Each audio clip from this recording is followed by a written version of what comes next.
हाँ भाई, सभी विद्यार्थियों को आज की क्लास में सभी का मैं स्वागत करता हूं। आज हिंदी शिक्षा शास्त्र की द्वितीय क्लास है, दूसरी कक्षा है। पहली कक्षा आपने बहुत शानदार प्रेम दिया पहली कक्षा को, उसके लिए सभी को मैं धन्यवाद देना चाहूंगा। बहुत बहुत आपका आभार है। विद्यार्थी जुड़ रहे हैं शायद, कल टाइम मैंने 8:30 की बोल दिया था, इसलिए चलिए आ जाएंगे सभी। अपन शुरुआत करते हैं। जी नमस्कार अरविंद जी, प्रमोद कुमार जी, दीपक जी, सभी का स्वागत है आज की क्लास में। साथियों, अपन बात कर रहे हैं शिक्षा शास्त्र के। शिक्षा शास्त्र बाद एमपी टेट और जी सभी को नमस्कार, प्रणाम, नमस्कार। ये अपन बात कर रहे हैं संपूर्ण हिंदी शिक्षा शास्त्र और आज अपना विषय रहेगा भाषा शिक्षण के सिद्धांत। आज अपना विषय है मित्रों भाषा शिक्षण के सिद्धांत। किसके सिद्धांत? भाषा शिक्षण के सिद्धांत।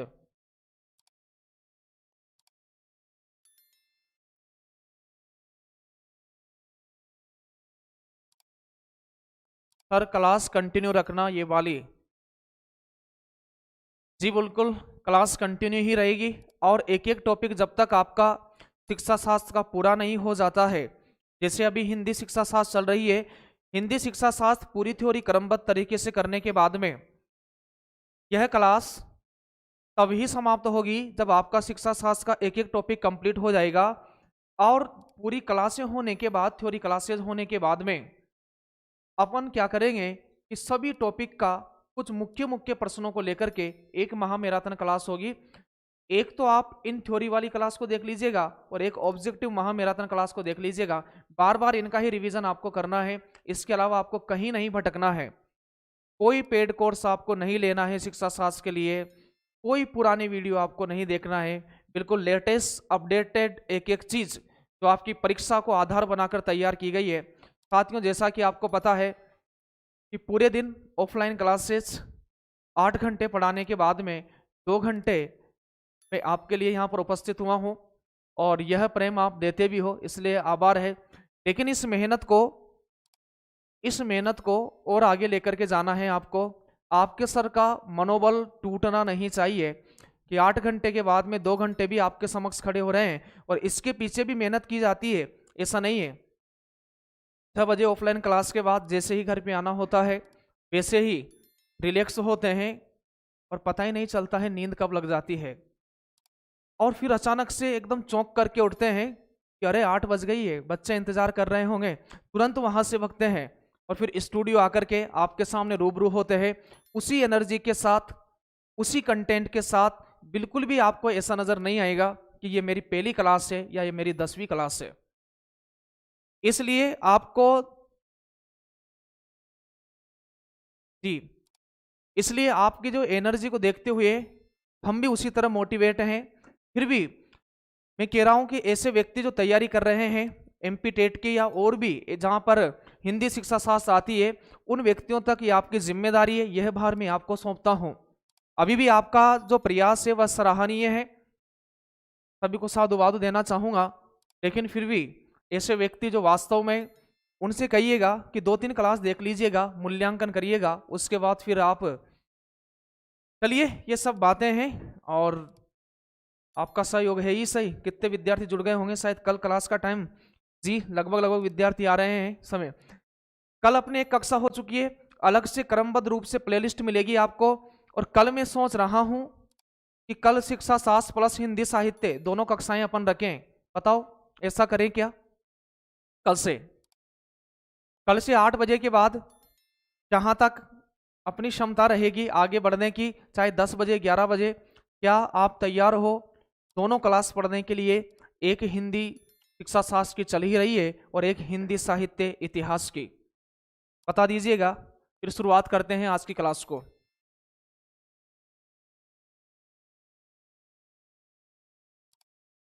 जी राकेश कुमार जी, राधे राधे।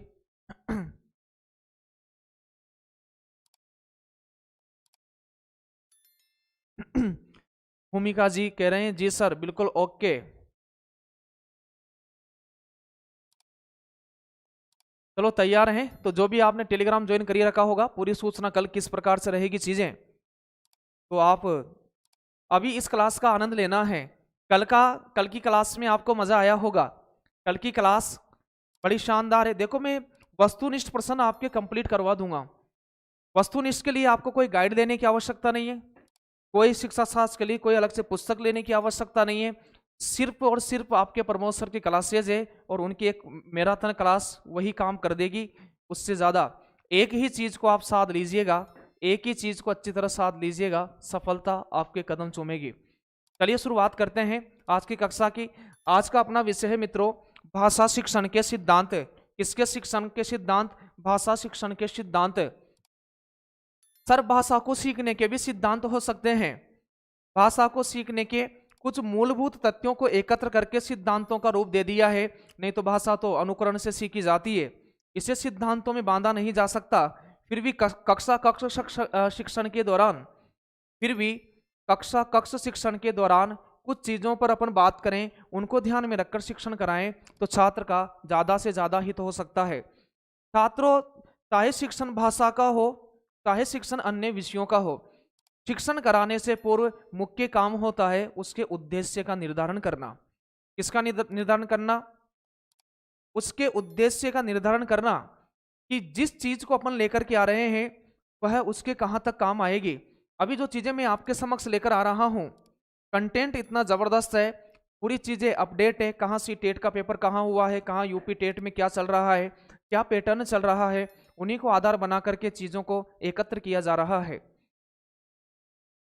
तो भाषा शिक्षण के सिद्धांत की बात करें, फिर भी कुछ मूलभूत सिद्धांत हैं, कुछ शिक्षा शास्त्रियों की परिभाषा अपन को देखना होगा जो कि तो विभिन्न परीक्षाओं का हिस्सा बनी है। चलिए शुरुआत करते हैं मित्रों। संपूर्ण हिंदी शिक्षा शास्त्र अपनी कालजयी सीरीज का ये दूसरा पार्ट है। भाषा शिक्षण के सिद्धांत आज का विषय होगा मित्रों। और ये रहा कि गणेशाय हो चुका है और यहाँ पर भाषा शिक्षण के सिद्धांत। शिक्षण साथियों एक कला भी है। शिक्षण क्या है? एक कला भी है। और भाषा का शिक्षण करना तो और बहुत ही जिम्मेदारी पूर्वक कार्य है, क्योंकि यदि अपन एक भी शब्द गलत बोलते हैं, गलत लिखते हैं, तो यह आने वाली पीढ़ी को उसका भुगतान करना होता है, उसका हर जाना चुकाना पड़ता है। तो बड़े फूंक फूंक कर कदम रखने होते हैं चीज़ों को प्रस्तुत करने से पहले। यह ऐसा विषय नहीं है कि आए उठ करके और यहाँ पर हो गया, पूरा डेडिकेशन के साथ चीजें यहाँ पर तैयार की जाती है। चलिए शुरुआत करते हैं। भाषा शिक्षण के सिद्धांत, ये रहा आज का विषय आपके समक्ष, भाषा शिक्षण के सिद्धांत। भाषा शिक्षण के सिद्धांत में पहला सिद्धांत है स्वाभाविकता का सिद्धांत, दूसरा सिद्धांत है रुचि का सिद्धांत, तीसरा सिद्धांत है अभ्यास का सिद्धांत, चौथा प्रयत्न का सिद्धांत, पांचवा सक्रियता का सिद्धांत और छठा अनुपात तथा क्रम का सिद्धांत। कुछ मुख्य सिद्धांतों को लेकर के अपन यहाँ पर बात करेंगे। बड़ा आसान सा टॉपिक है, अब माइंड पर ज्यादा जोर नहीं देना है, बिल्कुल ही सरलता के साथ चीजों को आत्मसात करते जाना है। कठिन विषय नहीं है, बड़ा आसान सा विषय है। एक आगे जाकर आप शिक्षक बनोगे और शिक्षक बनकर के किस तरह से अपने विषय वस्तु में रोचकता ला सकते हो, किस तरह से एक शिक्षक का मुख्य दायित्व क्या होता है बच्चों। एक शिक्षक का मुख्य दायित्व होता है, ऐसे प्रश्न आते हैं सीटेट में कि एक शिक्षक का मुख्य कर्तव्य क्या है, क्या वह पढ़ाए वह 100% पेपर में आ जाए, क्या यह है क्या एक शिक्षक का मुख्य दायित्व यह है कि वह छात्र को नौकरी लगवा दे, क्या यह है क्या वह छात्र में रुचि पैदा कर दे, क्या यह है क्या। तो एक शिक्षक का मुख्य दायित्व है छात्र में रुचि पैदा करना। यदि कोई अध्यापक विषय वस्तु के प्रति रुचि उत्पन्न करने में समर्थ है तो उसका जो शिक्षण कराया गया वह बिल्कुल पूरा हो चुका है, उसका फल उसे मिल चुका है। नौकरी लगना ये सारे अलग विषय हैं, लेकिन यदि जैसे मेरा हिंदी विषय है और शिक्षा शास्त्र विषय है, यदि मैं इसमें छात्र की रुचि करने में, इंटरेस्ट जगाने में सफल हुआ तो मेरा शिक्षण कार्य सार्थक हो गया। मुझे पता है कि यदि मैंने छात्र में रुचि नहीं जगाई तो मैं कितना ही अच्छा पढ़ा दूं, छात्र उसको आत्मसात नहीं करेगा। और यदि मैंने छात्र में रुचि जगा दी तो फिर मैं अच्छा नहीं पढ़ाऊंगा ना, तब भी बालक अच्छा पढ़ेगा। इसलिए एक शिक्षक का मुख्य दायित्व होता है छात्र में विषय वस्तु के प्रति रुचि जगा दे और आगे जाकर के उसके दम पर वह अपने जीवन का निर्माण कर सके। देखिएगा, ये कुछ सिद्धांत है, एक एक सिद्धांत को अपन डिटेल से पढ़ने वाले हैं। अंदर से भी प्रश्न आता है, अंदर से भी प्रश्न यहां से पूछा जाता है। सातवां सिद्धांत है उद्देश्य का चयन व विभाजन का सिद्धांत है, वैयक्तिक भिन्नता का सिद्धांत है, मौखिक प्रवचन या मौखिक कार्य का सिद्धांत है और बहुमुखी सिद्धांत है। मुख्य मुख्य 10 सिद्धांतों को सम्मिलित किया है। आपका टॉपिक यहीं कंप्लीट हो जाएगा। इससे ज्यादा आपको कहीं कुछ किसी पुस्तक में, कहीं यूट्यूब चैनल पर भटकने की आवश्यकता नहीं है। एक एक सिद्धांत की अपन बात करते हैं। पहला सिद्धांत यह रहा, पहला सिद्धांत यह रहा स्वाभाविकता का सिद्धांत। क्या सिद्धांत? स्वाभाविकता का सिद्धांत। एक्टिव होकर के चीजों को आपको सुनना है मित्रों।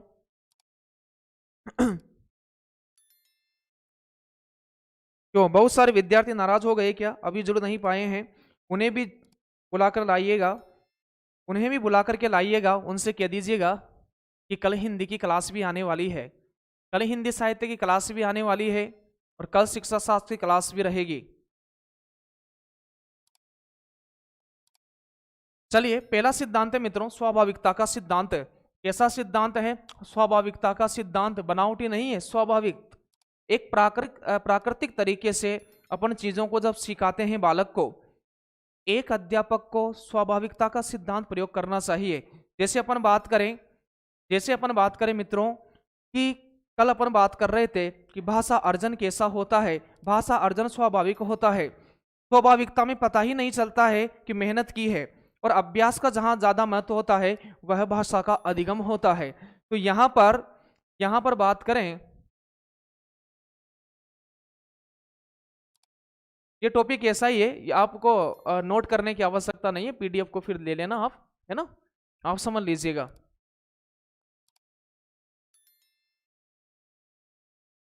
विषय ज्यादा है, ये विषय बहुत लंबा हो जाएगा बोर्ड पर लिखने में, इसीलिए।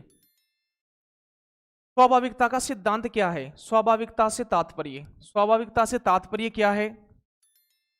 तात्पर्य उस तत्व के पैदाइशी गुणों एवं प्राकृतिकता से है जिसमें औपचारिकता न हो, जिसमें औपचारिकता से तात्पर्य क्या है मित्रों? औपचारिकता से तात्पर्य यहां पर है बनावटीपन। एक होता है अनौपचारिक आपको पता है कि अनौपचारिकता का संबंध कहां से है? विद्यालय से है या परिवार से है? तो फिर भाषा अनौपचारिकता का संबंध परिवार से है। भाषा के संदर्भ में भाषा सीखना मानव जीवन की एक स्वाभाविक एवं जन्मजात प्रवृत्ति है। साथियों, जो जन्मजात है वह स्वाभाविक भी है, वह प्राकृतिक भी है, वह नैसर्गिक भी है, वह मनोवैज्ञानिक भी है। 3-4 शब्द मैंने बोल दिए हैं कि जो बालक में जन्मजात प्रवृत्ति है वही वैज्ञानिक प्रवृत्ति है, वही स्वाभाविक है, वही प्राकृतिक है, वही सार्वभौमिक है, वही यूनिवर्सल है, वही क्या है? वही सार्वभौमिक है। भाषा सीखने की क्षमता शैशवावस्था में सबसे अधिक तीव्र होती है। बालक भाषा को अनुकरण के माध्यम से सबसे ज्यादा अर्जन कहाँ करता, किस अवस्था में करता है? आएगा उत्तर, वहां पर ऑप्शन आएगा शेषावस्था, बाल्यावस्था, किशोरावस्था, उपयुक्त सभी। तो भाषा को स्वाभाविक रूप से अनुकरण के माध्यम से जो बालक सीखता है वह शैशवावस्था में सीखता है। किस अवस्था में सीखता है? शैशवावस्था में। इसी कारण वह मातृभाषा स्वतः ही सीख जाता है। कैसी भाषा स्वतः ही सीख जाता है? मातृभाषा कल बात की थी। ऐसी भाषा जो बालक परिवार आस पड़ोसियों से सीखता है, परिवार के व्यक्तियों से सीखता है, वह भाषा कौन सी होती है? मातृभाषा होती है।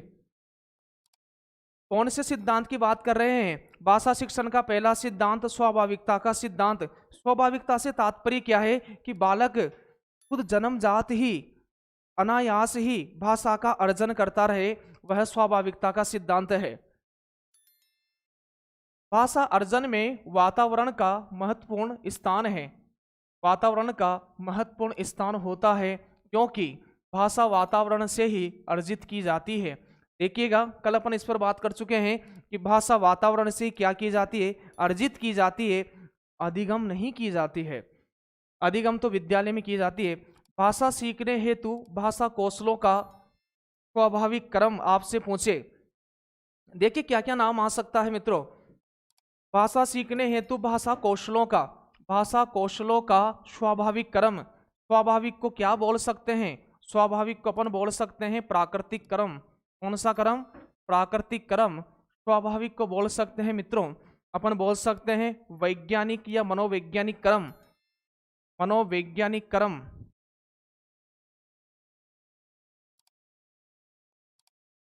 कौन सा क्रम बोल सकते हैं? मनोवैज्ञानिक क्रम। भाषाई कौशलों का मनोवैज्ञानिक क्रम आपसे पूछा जाए या स्वाभाविक क्रम पूछा जाए, मनोवैज्ञानिक या फिर प्राकृतिक या फिर स्वाभाविक या फिर प्राकृतिक क्रम। प्राकृतिक अपन लिख चुके हैं ऊपर।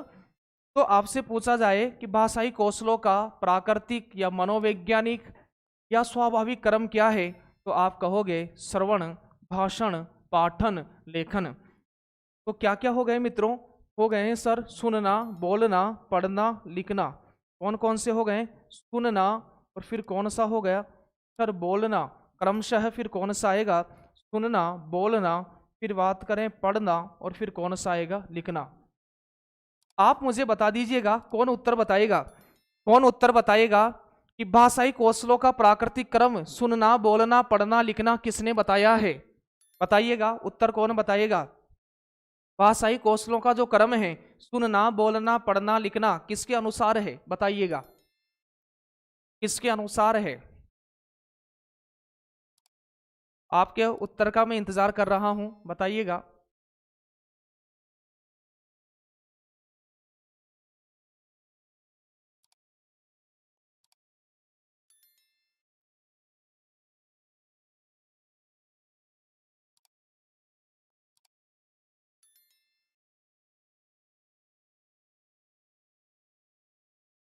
सोनम रघुवंशी का उत्तर आ चुका है, प्रोवेल है।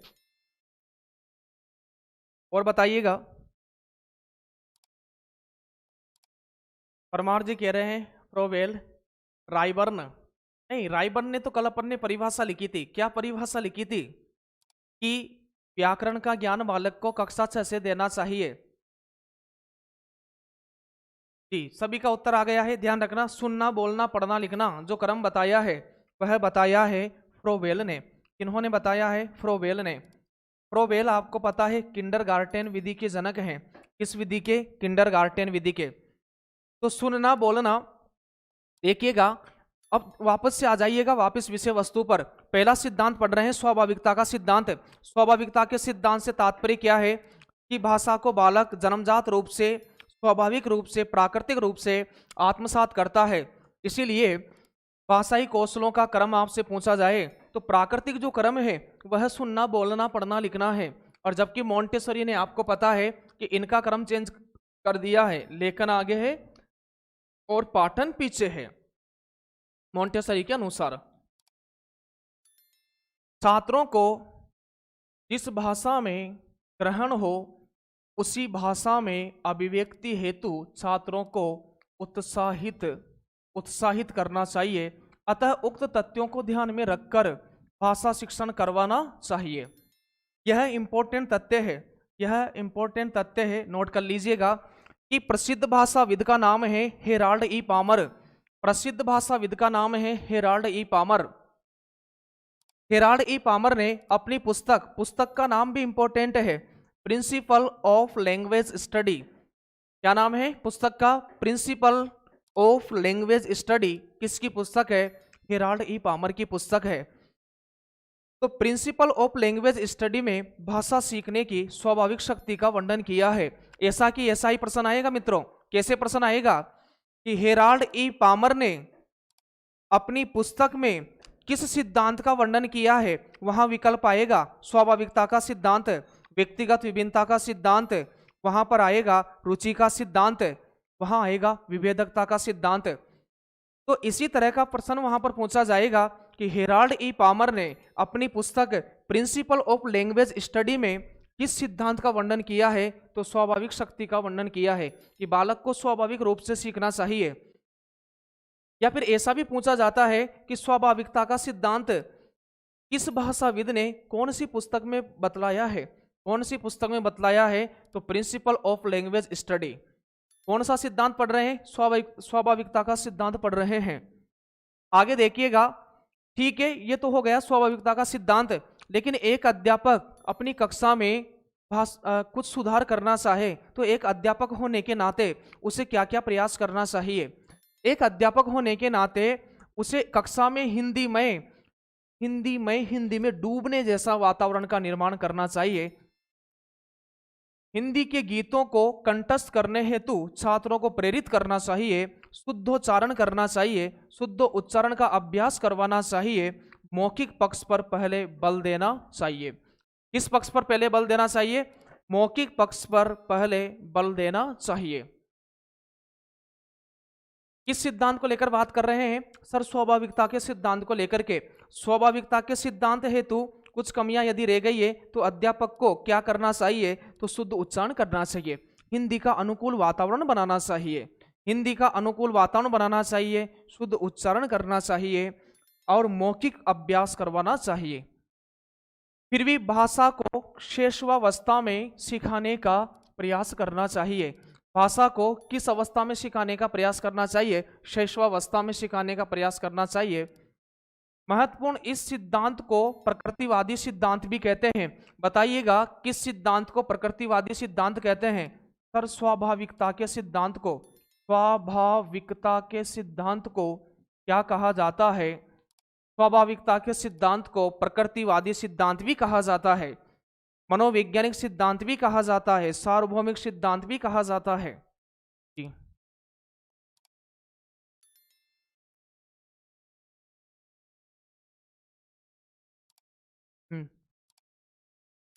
चलिए आगे देखिएगा, भाषा को शेष अवस्था में सिखाने का प्रयास करना चाहिए। इस सिद्धांत को प्रकृतिवादी सिद्धांत भी कहते हैं। क्या कहते हैं? अब आप बताइएगा, प्रश्न यदि यह आ जाए कि बताओ भाषाई कौशलों का विकास, भाषाई कौशलों का विकास किस कक्षा तक पूर्ण हो जाना चाहिए? भाषाई कौशलों का विकास किस कक्षा तक पूर्ण हो जाना चाहिए? बताइएगा उत्तर।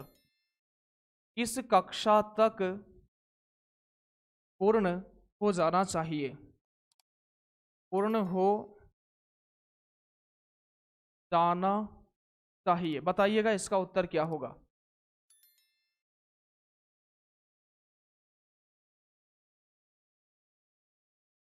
सोनम रघुवंशी बहुत एक्टिव होकर के चीजों को सुन रही है। इधर से प्रश्न उधर से उत्तर। विनोद जी कह रहे हैं 5, राधिका जी 5, पूजा जी 6। बिल्कुल एक्टिव हो, बिल्कुल सब एक्टिव हो गए हैं। लेकिन सबसे पहले उत्तर कौन देता है प्रश्न का? तो बिल्कुल उत्तर आ गए हैं। सुनना, बोलना, पढ़ना, लिखना, भाषाई कौशलों का विकास कक्षा 5 तक पूर्ण हो जाना चाहिए। कब तक पूर्ण हो जाना चाहिए? कक्षा 5 तक। भाषा शिक्षण का पहला सिद्धांत पूरा हो चुका है, स्वाभाविकता का सिद्धांत। हेराल्ड ई पामर की बात ध्यान रखना कि हेराल्ड ई पामर ने अपनी पुस्तक में किस सिद्धांत का वर्णन किया है? ऐसे की ऐसे ही प्रश्न आएगा, स्वाभाविकता का सिद्धांत का वर्णन किया है। दूसरे सिद्धांत की बात करें मित्रों तो रुचि का सिद्धांत। किसका सिद्धांत है? रुचि का सिद्धांत। रुचि आप जानते हो सबसे ज्यादा महत्वपूर्ण है बच्चों। मैंने क्या कहा था? आते ही आपसे कहा था यदि अध्यापक विषय वस्तु के प्रति रुचि उत्पन्न कर दे तो फिर कहना ही क्या है? मित्रों? तो यहां पर रुचि का सिद्धांत आपको पता है कि आप प्रयास और त्रुटि के सिद्धांत में भी आपने पढ़ा होगा कि घोड़े को तालाब के पाल पर ले जाया जा सकता है लेकिन पानी पीने के लिए बाध्य नहीं किया जा सकता। साथियों, बाध्य करके क्रिया नहीं कराई जा सकती है। बाध्य करके क्रिया भी करेगा तो वैसी क्रिया नहीं करेगा जैसे एक रुचि के साथ जो क्रिया करेगा। यदि बाध्य करके क्रिया कराई जाएगी तो वैसा रिजल्ट नहीं आने वाला है, वैसा रिजल्ट नहीं आएगा। इसलिए बालक को केंद्र में रख करके पाठ्यक्रम का निर्माण किया जाता है। अब शिक्षण कार्य बाल केंद्रित हो गया है। क्या केंद्रित हो गया है? बाल केंद्रित हो गया है। रुचि का सिद्धांत की बात करें तो मनोवैज्ञानिक रूप से सिद्ध है कि जिस कार्य में व्यक्ति की अधिक रुचि होगी वह उसे करने के लिए उतना ही अधिक प्रेरित होगा। जैसे मेरी रुचि है पढ़ाने में, बड़ा आनंद आता है, तो देखिएगा किस तरह से अपन चीजों को फिर भी पूरे दिन होने के बाद भी अभी मतलब विरक्ति नहीं हुई है, अभी भी इच्छा कह रही है कि जितने एक्टिव होकर बच्चे सुन रहे हैं उतने एक्टिव होकर चीजों को पढ़ाया जाए। तो रुचि का सिद्धांत आगे इसमें देखिएगा, ये इंपॉर्टेंट तथ्य आ गया है, इसलिए मैं ये सिद्धांत को लिख करके लाया हूं आपके लिए, नहीं तो ये क्लास बहुत लंबी हो जाती, ऐसे तथ्य आपको नहीं मिल पाएंगे बच्चों। यहां पर पिंसेंट ने, ध्यान रखिएगा, पिंसेंट ने अपनी पुस्तक दी प्रिंसिपल्स ऑफ टीचिंग मेथड में, पुस्तक का नाम ध्यान रखिएगा, दी प्रिंसिपल्स ऑफ टीचिंग मेथड में की है। तो बताओ पिंसेंट अपनी किस पुस्तक में रुचि के सिद्धांत का प्रतिपादित करते हैं? Sir the principle of teaching method में क्या कहा है कि जब तक छात्रों में सक्रिय रुचि नहीं होती है, एक सिद्धांत आगे पढ़ेंगे अपन मित्रों, सक्रियता का सिद्धांत, सक्रियता एक्टिव होकर के, सक्रियता का सिद्धांत मानसिक विकास को बल देता है, मानसिक विकास को बढ़ाता है। सक्रियता का सिद्धांत किसको बढ़ाता है? मानसिक विकास को बढ़ाता है। जब तक छात्रों में सक्रिय रुचि नहीं होगी तब तक शिक्षक का सर्वोत्तम कार्य नहीं होगा। सुन लीजिएगा, यदि आप एक्टिव नहीं हो, यदि आप अभी सक्रिय होकर क्लास को नहीं सुन रहे हो, तो मैं मेहनत कर रहा हूं, वह काम बिल्कुल नहीं आने वाली है, उसका उचित रिजल्ट नहीं मिलने वाला है। यदि आप पूरे एक्टिव और तन्मयता के साथ चीजों को आत्मसात कर रहे हो, ध्यान पूर्वक आप चीजों को सुन रहे हो, तो मेरा पढ़ाना बच्चों सफल हो गया है।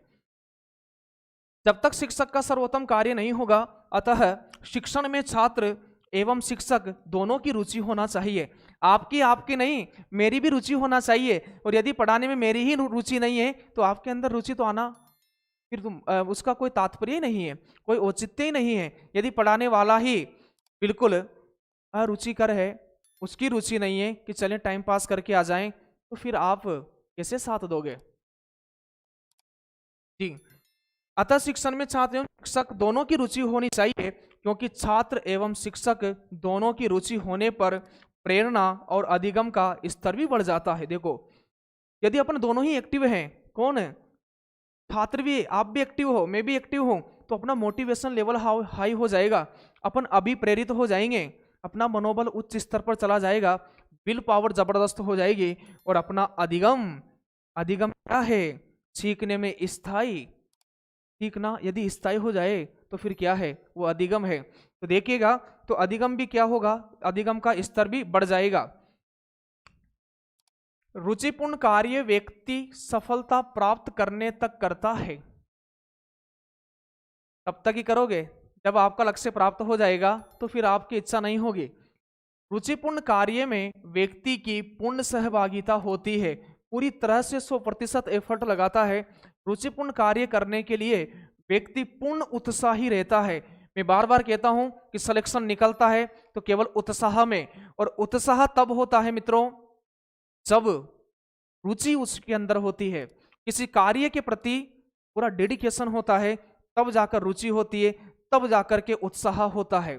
उत्साह सिलेक्शन में बच्चों, सिलेक्शन आपने 10वीं में कितनी % बनाई है वो भी मायने नहीं रखता है, आपकी अभी क्या स्थिति वो भी मायने नहीं रखता है, आपने अभी जिस काम को कर रहे हो उसे आप कितने उत्साह के साथ कर रहे हो वो जबरदस्त होना चाहिए।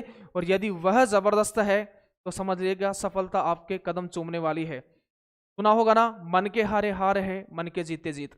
तो यहां पर रुचि के अभाव में कार्य, यदि रुचि का अभाव है तो कार्य की निष्पत्ति का मतलब क्या है? कि जो रिजल्ट आने वाला है, निष्पत्ति का मतलब क्या है? कि जो रिजल्ट आने वाला है, निष्पत्ति कठिन होती है। रुचि के अभाव में कार्य निष्पत्ति, कार्य की समाप्ति, कार्य का रिजल्ट कठिन होता है। अतः शिक्षण हेतु प्रक्रिया का प्रस्तुतिकरण रोचक होना चाहिए। कैसा होना चाहिए? कक्षा जैसे ही प्रारंभ हो तो प्रस्तुतिकरण ऐसा हो, शब्दों का प्रवाह ऐसा हो कि जिसमें बच्चे बह जाए, और पूरा ध्यान बाहर से जो लगा हुआ था, कक्षा में जाकर बैठे घर के बारे में सोच रहे थे या फिर आसपास के बारे में सोच रहे थे, दाएं बाएं के बारे में सोच रहे थे और वो पूरा ध्यान आपकी विषय वस्तु पर आ जाए। इसलिए शिक्षण कार्य रुचिपूर्ण होना चाहिए और प्रस्तुतिकरण तो रोचकता के साथ होना चाहिए। ऐसा करने के बावजूद भी रुचि नहीं जगे तो कुछ और सुझाव दिए हैं कि अध्यापक को क्या करना चाहिए कि सहायक सामग्री ले जाए, आदर्श वाचन रुचिपूर्ण हो। देखिएगा, शिक्षक द्वारा क्या करना चाहिए रुचि जगाने के लिए।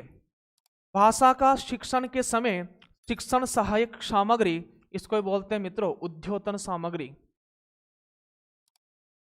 आगे टॉपिक आने वाला है, एक एक चीज को बहुत ही बेहतरीन तरीके से अपन पढ़ते जाएंगे। भाषा शिक्षण के समय शिक्षण सहायक सामग्री का प्रयोग करना चाहिए। उद्योतन सामग्री, सहायक सामग्री, टीचिंग एड्स का प्रयोग करने से विषय वस्तु में रोचकता आती है। क्या आती है मित्रों? विषय वस्तु में रोचकता आती है। विषय वस्तु में रोचकता किससे आती है? सहायक सामग्री से विषय वस्तु में रोचकता आती है। क्या सहायक सामग्री का प्रयोग आवश्यकता न हो पहले ही कर लेना चाहिए? नहीं करना चाहिए, बिल्कुल नहीं करना चाहिए मित्रों। जब आवश्यकता हो, जब समस्या आए, उसी समाधान के लिए सहायक सामग्री का प्रयोग करना चाहिए। जब जरूरत पड़े तभी प्रयोग करना चाहिए। पद्य पाठों का सस्वर वाचन कर गीत शैली में शिक्षण करवाना चाहिए। जब आप हिंदी भाषा का शिक्षण कर रहे हो तो पद्य का भी क्या करना है? आपको वाचन करना है। पद्य शिक्षण का आदर्श वाचन आपको पढ़ा होगा सस्वर वाचन। सस्वर वाचन साथियों स्वर के साथ किया जाने वाला वाचन है। स्वर के साथ किया जाने वाला वाचन सस्वर वाचन कहलाता है। उचित लय और गति के साथ इसे गाया जाता है। शिक्षण के दौरान श्यामपट्ट का अधिकाधिक प्रयोग करना चाहिए। आपके सर करते हैं कि नहीं करते हैं बताइएगा। शिक्षण कार्य करते समय श्यामपट्ट जो एक अध्यापक का परम मित्र है, श्यामपट्ट अध्यापक का एक परम मित्र है, किस तरह से आपके सर प्रयोग करते हैं? बार बार लिखते हैं, मिटाते हैं, बता दीजिएगा किस तरह से अपन यूज करते हैं श्यामपट्ट का।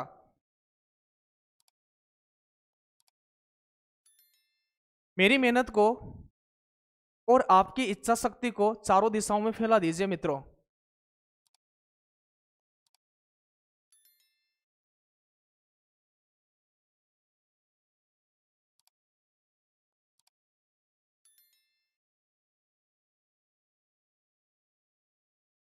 चलिए, अभी अपन दूसरा ही सिद्धांत पढ़ रहे हैं। अपने विषय वस्तु से भटकना नहीं है। पहला सिद्धांत क्या था? स्वाभाविकता का सिद्धांत। दूसरा सिद्धांत किसकी बात कर रहे हैं? रुचि का सिद्धांत। यदि प्रवाह के साथ भी रुचि नहीं आ रही है तो फिर श्यामपट्ट का प्रयोग इस तरह से कीजिएगा, इस तरह से जोर देकर के चीजों को पढ़ाइएगा कि बच्चा का ध्यान आपकी तरफ हो जाए। जी सर, हमारे सर बहुत अच्छा लिखते हैं और बार बार उपयोग करते हैं, आशा जी बोल रही है। जी, अरे कैसे हो जाते हैं, कैसे सन जाते हैं ऐसे मिटा मिटा करके। परम मित्र है, अध्यापक का बायां हाथ है, अध्यापक का लेफ्ट हैंड है, तो बताओ मित्र के साथ मित्रता वैसी ही तो निभानी पड़ेगी ना, वैसी ही निभानी पड़ेगी। आगे मैं आपको कौशल पढ़ाऊंगा तो मैं पूरी बातें बता दूंगा आपको कि श्यामपट्ट कौशल का प्रयोग कैसे करना चाहिए, लिखते समय कैसे खड़ा होना चाहिए, है ना, कैसे मिटाना चाहिए, किस साइड खड़ा होना चाहिए, दिनांक कहाँ लिखना चाहिए, डिस्टेंस कितना होना चाहिए, आकार प्रकार क्या होना चाहिए, उस श्यामपट्ट कौशल में पढ़ेंगे। चलिएगा, फिर भी रुचि पैदा करने के लिए शिक्षण में क्या करोगे? अंत्याक्षरी करवा लीजिएगा, वाद विवाद प्रतियोगिता करवा लीजिएगा, भाषण प्रतियोगिता और निबंध लेखन, ये सब क्रियाएं करते रहिएगा। ऐसा नहीं हो कि एक ही तरह से शिक्षण कार्य हो रहा है तो फिर बच्चा ऊबने लग जाएगा, बोर होने लग जाएगा। आदि पाठ्य सहगामी क्रियाओं को देखिएगा। सर ये पाठ्य सहगामी क्रियाएं क्या है? शिक्षण के दौरान पाठ में रुचि पैदा करने के लिए, शिक्षण के दौरान पाठ में रुचि पैदा करने के लिए जिन साथ साथ में कुछ और एक्टिविटी की जाती है वही पाठ्य सहगामी क्रिया होती है मित्रों। क्या होती है? पाठ्य सहगामी क्रिया होती है। अवसरानुरूप क्रीड़ा विधि का भी प्रयोग करना चाहिए। यदि बहुत सारे विद्यार्थी जुड़ गए हैं तो मैं फिर बता देता हूं, यदि आपने नहीं सुना है। कल से अपनी हिंदी साहित्य की क्लास भी रहेगी लगातार, और पूरी चीजें में देखो, एक चीज वहां से पढ़ा दी, एक चीज वहां से पढ़ा दी, ऐसे नहीं पढ़ा रहा हूं। पूरी क्रमबद्ध रूप से अपन चीजों को पढ़ेंगे। शिक्षा शास्त्र पढ़ रहे हैं तो आप पाठ्यक्रम को मैच कर लेना, बिल्कुल आपके पाठ्यक्रम के स्तरानुसार ही चीजें चलेगी। हिंदी साहित्य क्लास कल से आप जुड़ना मत भूलिएगा, 8 बजे से अपन उसको भी प्रारंभ कर लेंगे। जब आप ही पीछे हट नहीं रहे हो तो आपके सर, बिल्कुल आप ही तो हो, आपके सर के मनोबल वो भी पीछे हटने वाले नहीं हैं। बस मुझे यहाँ दिख जाना चाहिए, लेकिन पूरे बच्चे, यदि मैं यहाँ आऊँगा तो मुझे मुझे पूरे मेरे स्टूडेंट मुझे यहाँ दिख जाना चाहिए कमेंट के रूप में, और मुझे एहसास हो जाएगा कि कौन कौन देख रहा है, कौन कौन नहीं देख रहा है। छात्रों के साथ स्नेहपूर्ण व्यवहार करना चाहिए। छात्र अध्यापक और विद्यार्थी का संबंध मित्रवत होना चाहिए। अध्यापक और फिक्स टाइम 8 बजे से, देखो 8 बजे उपस्थित हो जाते हैं, किसी कारणवश आगे पीछे हो जाता है थोड़ा बहुत तो थोड़ा इंतजार भी कीजिएगा, सब्र का फल मीठा होता है। हम पीछे नहीं हटेंगे। छात्रों के साथ स्नेहपूर्ण व्यवहार करना चाहिए। चलिए 2 सिद्धांत पूरे हो चुके हैं। रुचि के सिद्धांत में रुचि ज्यादा इंपॉर्टेंट है, मैंने पहले ही कह दिया था। घोड़े को तालाब के पाल पर ले जाया जा सकता है, लेकिन पानी पीने के लिए बाध्य नहीं किया जा सकता। यह तो उसकी रुचि पर निर्भर है। यदि रुचि है तो बताओ कार्य करने में तत्परता आएगी कि नहीं आएगी। क्रीड़ा विधि क्या है सर? क्रीड़ा यानी होता है खेल। क्रीड़ा विधि से तात्पर्य क्या है मित्रों? खेल। क्रीड़ा विधि का प्रयोग करना चाहिए। क्रीड़ा विधि से तात्पर्य है खेल विधि। कौन सी विधि? क्रीड़ा विधि से तात्पर्य है खेल विधि। खेल विधि। सर खेल विधि के जनक कौन है? सर खेल विधि के जनक कौन है? तो खेल विधि के जनक है मित्रों Henry Caldwell. Henry Caldwell Cook. एक भी डाउट आप लिख दिया करो, कुछ भी डाउट रह जाए ना शिक्षा शास्त्र में, शिक्षा शास्त्र को धुआं कर देंगे अपन। कुछ भी डाउट हो ना, कोई सा प्रश्न आप लिख भेजिएगा। Henry Caldwell Cook. बताओ खेल विधि के जनक कौन है? हेनरी के कोल्डवेल कुक। साथियों यहां खेलों से सर्वाधिक, यदि बालक का सर्वांगीण विकास किससे होता है? बालक का, छात्र का सर्वांगीण विकास खेलों से होता है। किससे होता है? खेलों से होता है। सर कौन कौन से विकास की बात कर रहे हो मित्रों? ज्ञानात्मक विकास। कौन सा विकास? ज्ञानात्मक विकास। साथियों भावात्मक विकास। कौन सा विकास? भावात्मक विकास। साथियों मनोगत्यात्मक यानी क्रियात्मक विकास। कौन सा विकास? क्रियात्मक विकास। लेकिन ध्यान रखिएगा आप वहां कंफ्यूज मत हो जाना, वहां कंफ्यूज मत हो जाना। इससे पहले अपन ने बात की थी प्रोवेल की। कौन सी विधि? किंडरगार्टेन विधि। किंडरगार्टेन विधि में भी खेल को ज्यादा महत्व दिया गया है। किंडरगार्टेन में भी महिला अध्यापकों की उपस्थिति को अनिवार्य बताया है, वहां भी खेल को महत्व है। लेकिन फ्रोबेल से ही प्रभावित होकर के हेनरी कोल्डवेल कुक ने किस विधि का निर्माण किया था? खेल विधि का निर्माण किया था। बिल्कुल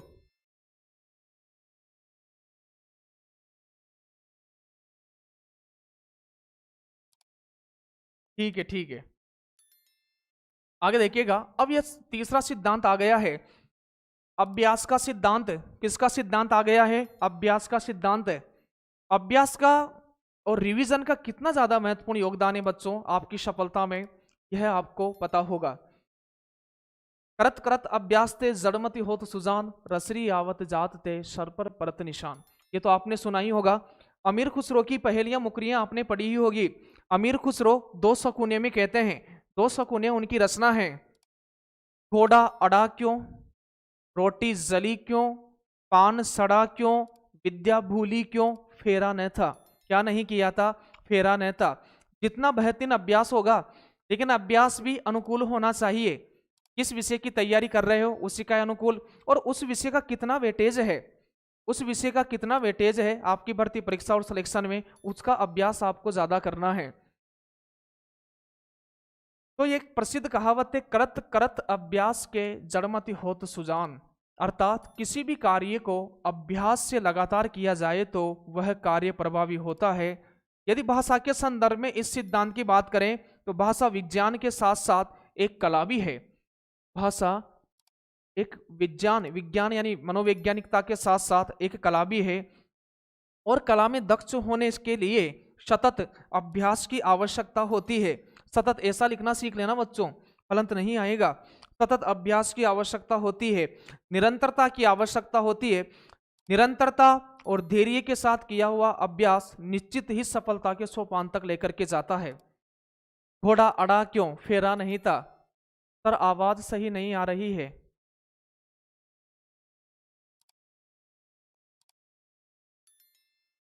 देखिएगा, अब एक और परिभाषा आ गई है, एक और परिभाषा आ गई है। ई पामर की परिभाषा स्वाभाविकता के सिद्धांत में भी देखी थी, रुचि के सिद्धांत में पिंसेंट की परिभाषा देखी थी।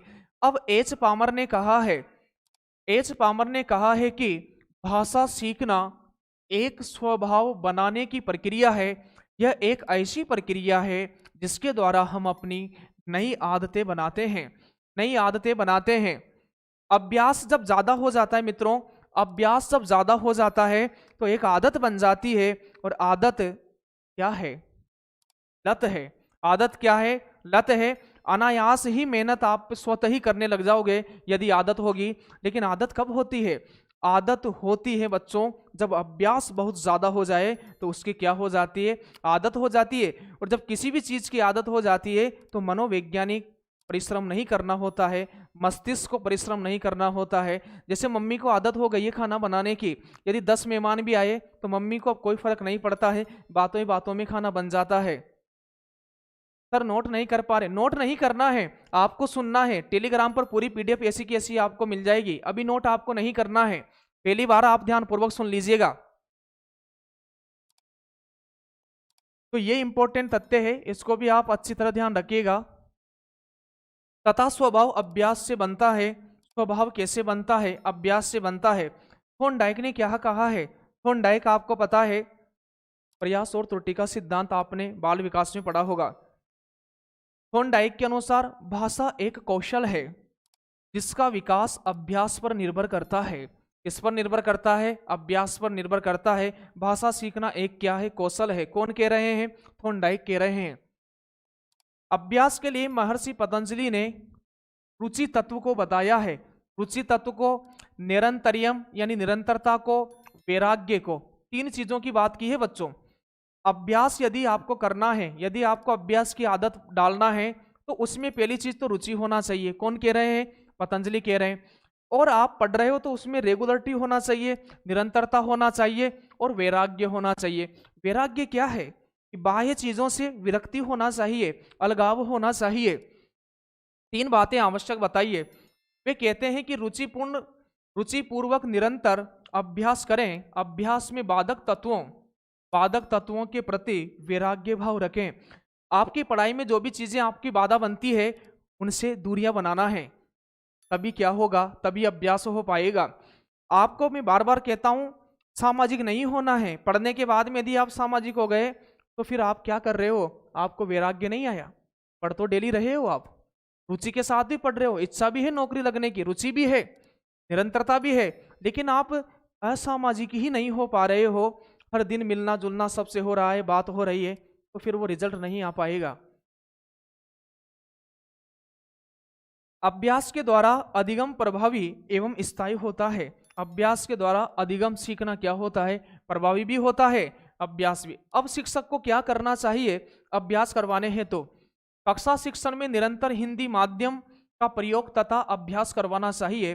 छात्रों को कठिन ध्वनियों तथा शब्दों का शुद्धोच्चारण करने का अभ्यास करने हेतु प्रेरित करना चाहिए। यह किसके द्वारा कार्य होना चाहिए, यह शिक्षक के द्वारा कार्य होना चाहिए।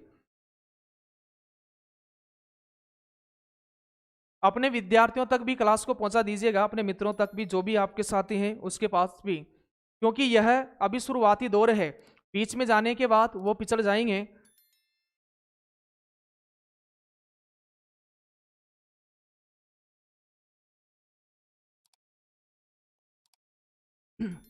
देखिएगा अगले सिद्धांत के बाद फिर देखिएगा अध्यापक को क्या करना चाहिए। जटिल वाक्यों व शब्दों के उच्चारण का अभ्यास करवाना चाहिए। व्याकरण संबंधी अशुद्धियों को शुद्ध करवाना चाहिए। व्याकरण संबंधी अशुद्धियों को शुद्ध करवाना चाहिए। हिंदी में अपने भावों की अभिव्यक्त करने हेतु छात्रों को प्रेरित करना चाहिए। छात्र को अपने मनोभावों को कक्षा में अभिव्यक्त करने का अध्यापक को पूर्ण अवसर देना चाहिए और विभिन्न विभिन्न जो पर्व त्योहार आते हैं, उत्सव आते हैं, उन उत्सव पर भी चाहे आशु भाषण प्रतियोगिता हो, ऐसी प्रतियोगिता अध्यापक को करवाना चाहिए। आगे देखिएगा बच्चों, हिंदी पद्य का देखिएगा, हिंदी पद्य का हमेशा वाचन होता है। पद्य का वाचन हमेशा सस्वर वाचन में किया जाता है। सस्वर वाचन किसका होता है मित्रों? सस्वर वाचन होता है पद्य का। किसका होता है? पद्य का होता है। स्वर के साथ किया जाने वाला वाचन सस्वर वाचन किया जाता है। और यदि अपन बात करें मित्रों, तो मौन वाचन किसमें होता है? मौन वाचन होता है गद्य शिक्षण में। मौन वाचन किसमें होता है? गद्य शिक्षण में। तो मेरा प्रश्न यह है कि बताओ समवेत वाचन किसमें होता है? बताइएगा, वो आपके उत्तर का इंतजार कर रहा हूं, बताइएगा। ऑफलाइन क्लास सुबह 8 बजे से 11 बजे तक हिंदी साहित्य है और शाम 3 बजे से 6 बजे तक हिंदी साहित्य है। बताइएगा, समवेत वाचन किस शिक्षण में किया जाता है? समवेत वाचन किस शिक्षण में किया जाता है? सर वर्ग 2 में गद्य पद्य भी आते हैं ना सर जी? बिल्कुल आते हैं, बिल्कुल आते हैं। आदिकाल, भक्तिकाल, रीतिकाल और अपन आधुनिक काल में भारतेंदु काल, वहां तक अपन वैसे भारतेंदु काल से गद्य साहित्य का आविर्भाव माना जाता है, लेकिन उससे पहले अपन पद्य साहित्य ही पढ़ते हैं। गद्य पद्य में भूमिका जी का उत्तर आया है पद्य में। समवेत वाचन पद्य में, सोनम रघुवंशी जी कह रही है पद्य शिक्षण में। ध्यान दीजिएगा, बिल्कुल सही उत्तर आ गया। समवेत वाचन होता है मित्रों पद्य शिक्षण में। किसमें होता है? पद्य शिक्षण में होता है। तो हिंदी पद्य का सस्वर वाचन करवाने का अभ्यास करवाया जाए। छात्रों में अर्थ ग्रहण करने की क्षमता विकसित करने हेतु उनके समक्ष सरल अंशों को प्रस्तुत करके व्याख्या करवाई जानी चाहिए। अधिगम को स्थायी करने के लिए पुनः पुनः मौखिक एवं लिखित अभ्यास करवाया जाए। कैसा अभ्यास करवाया जाए?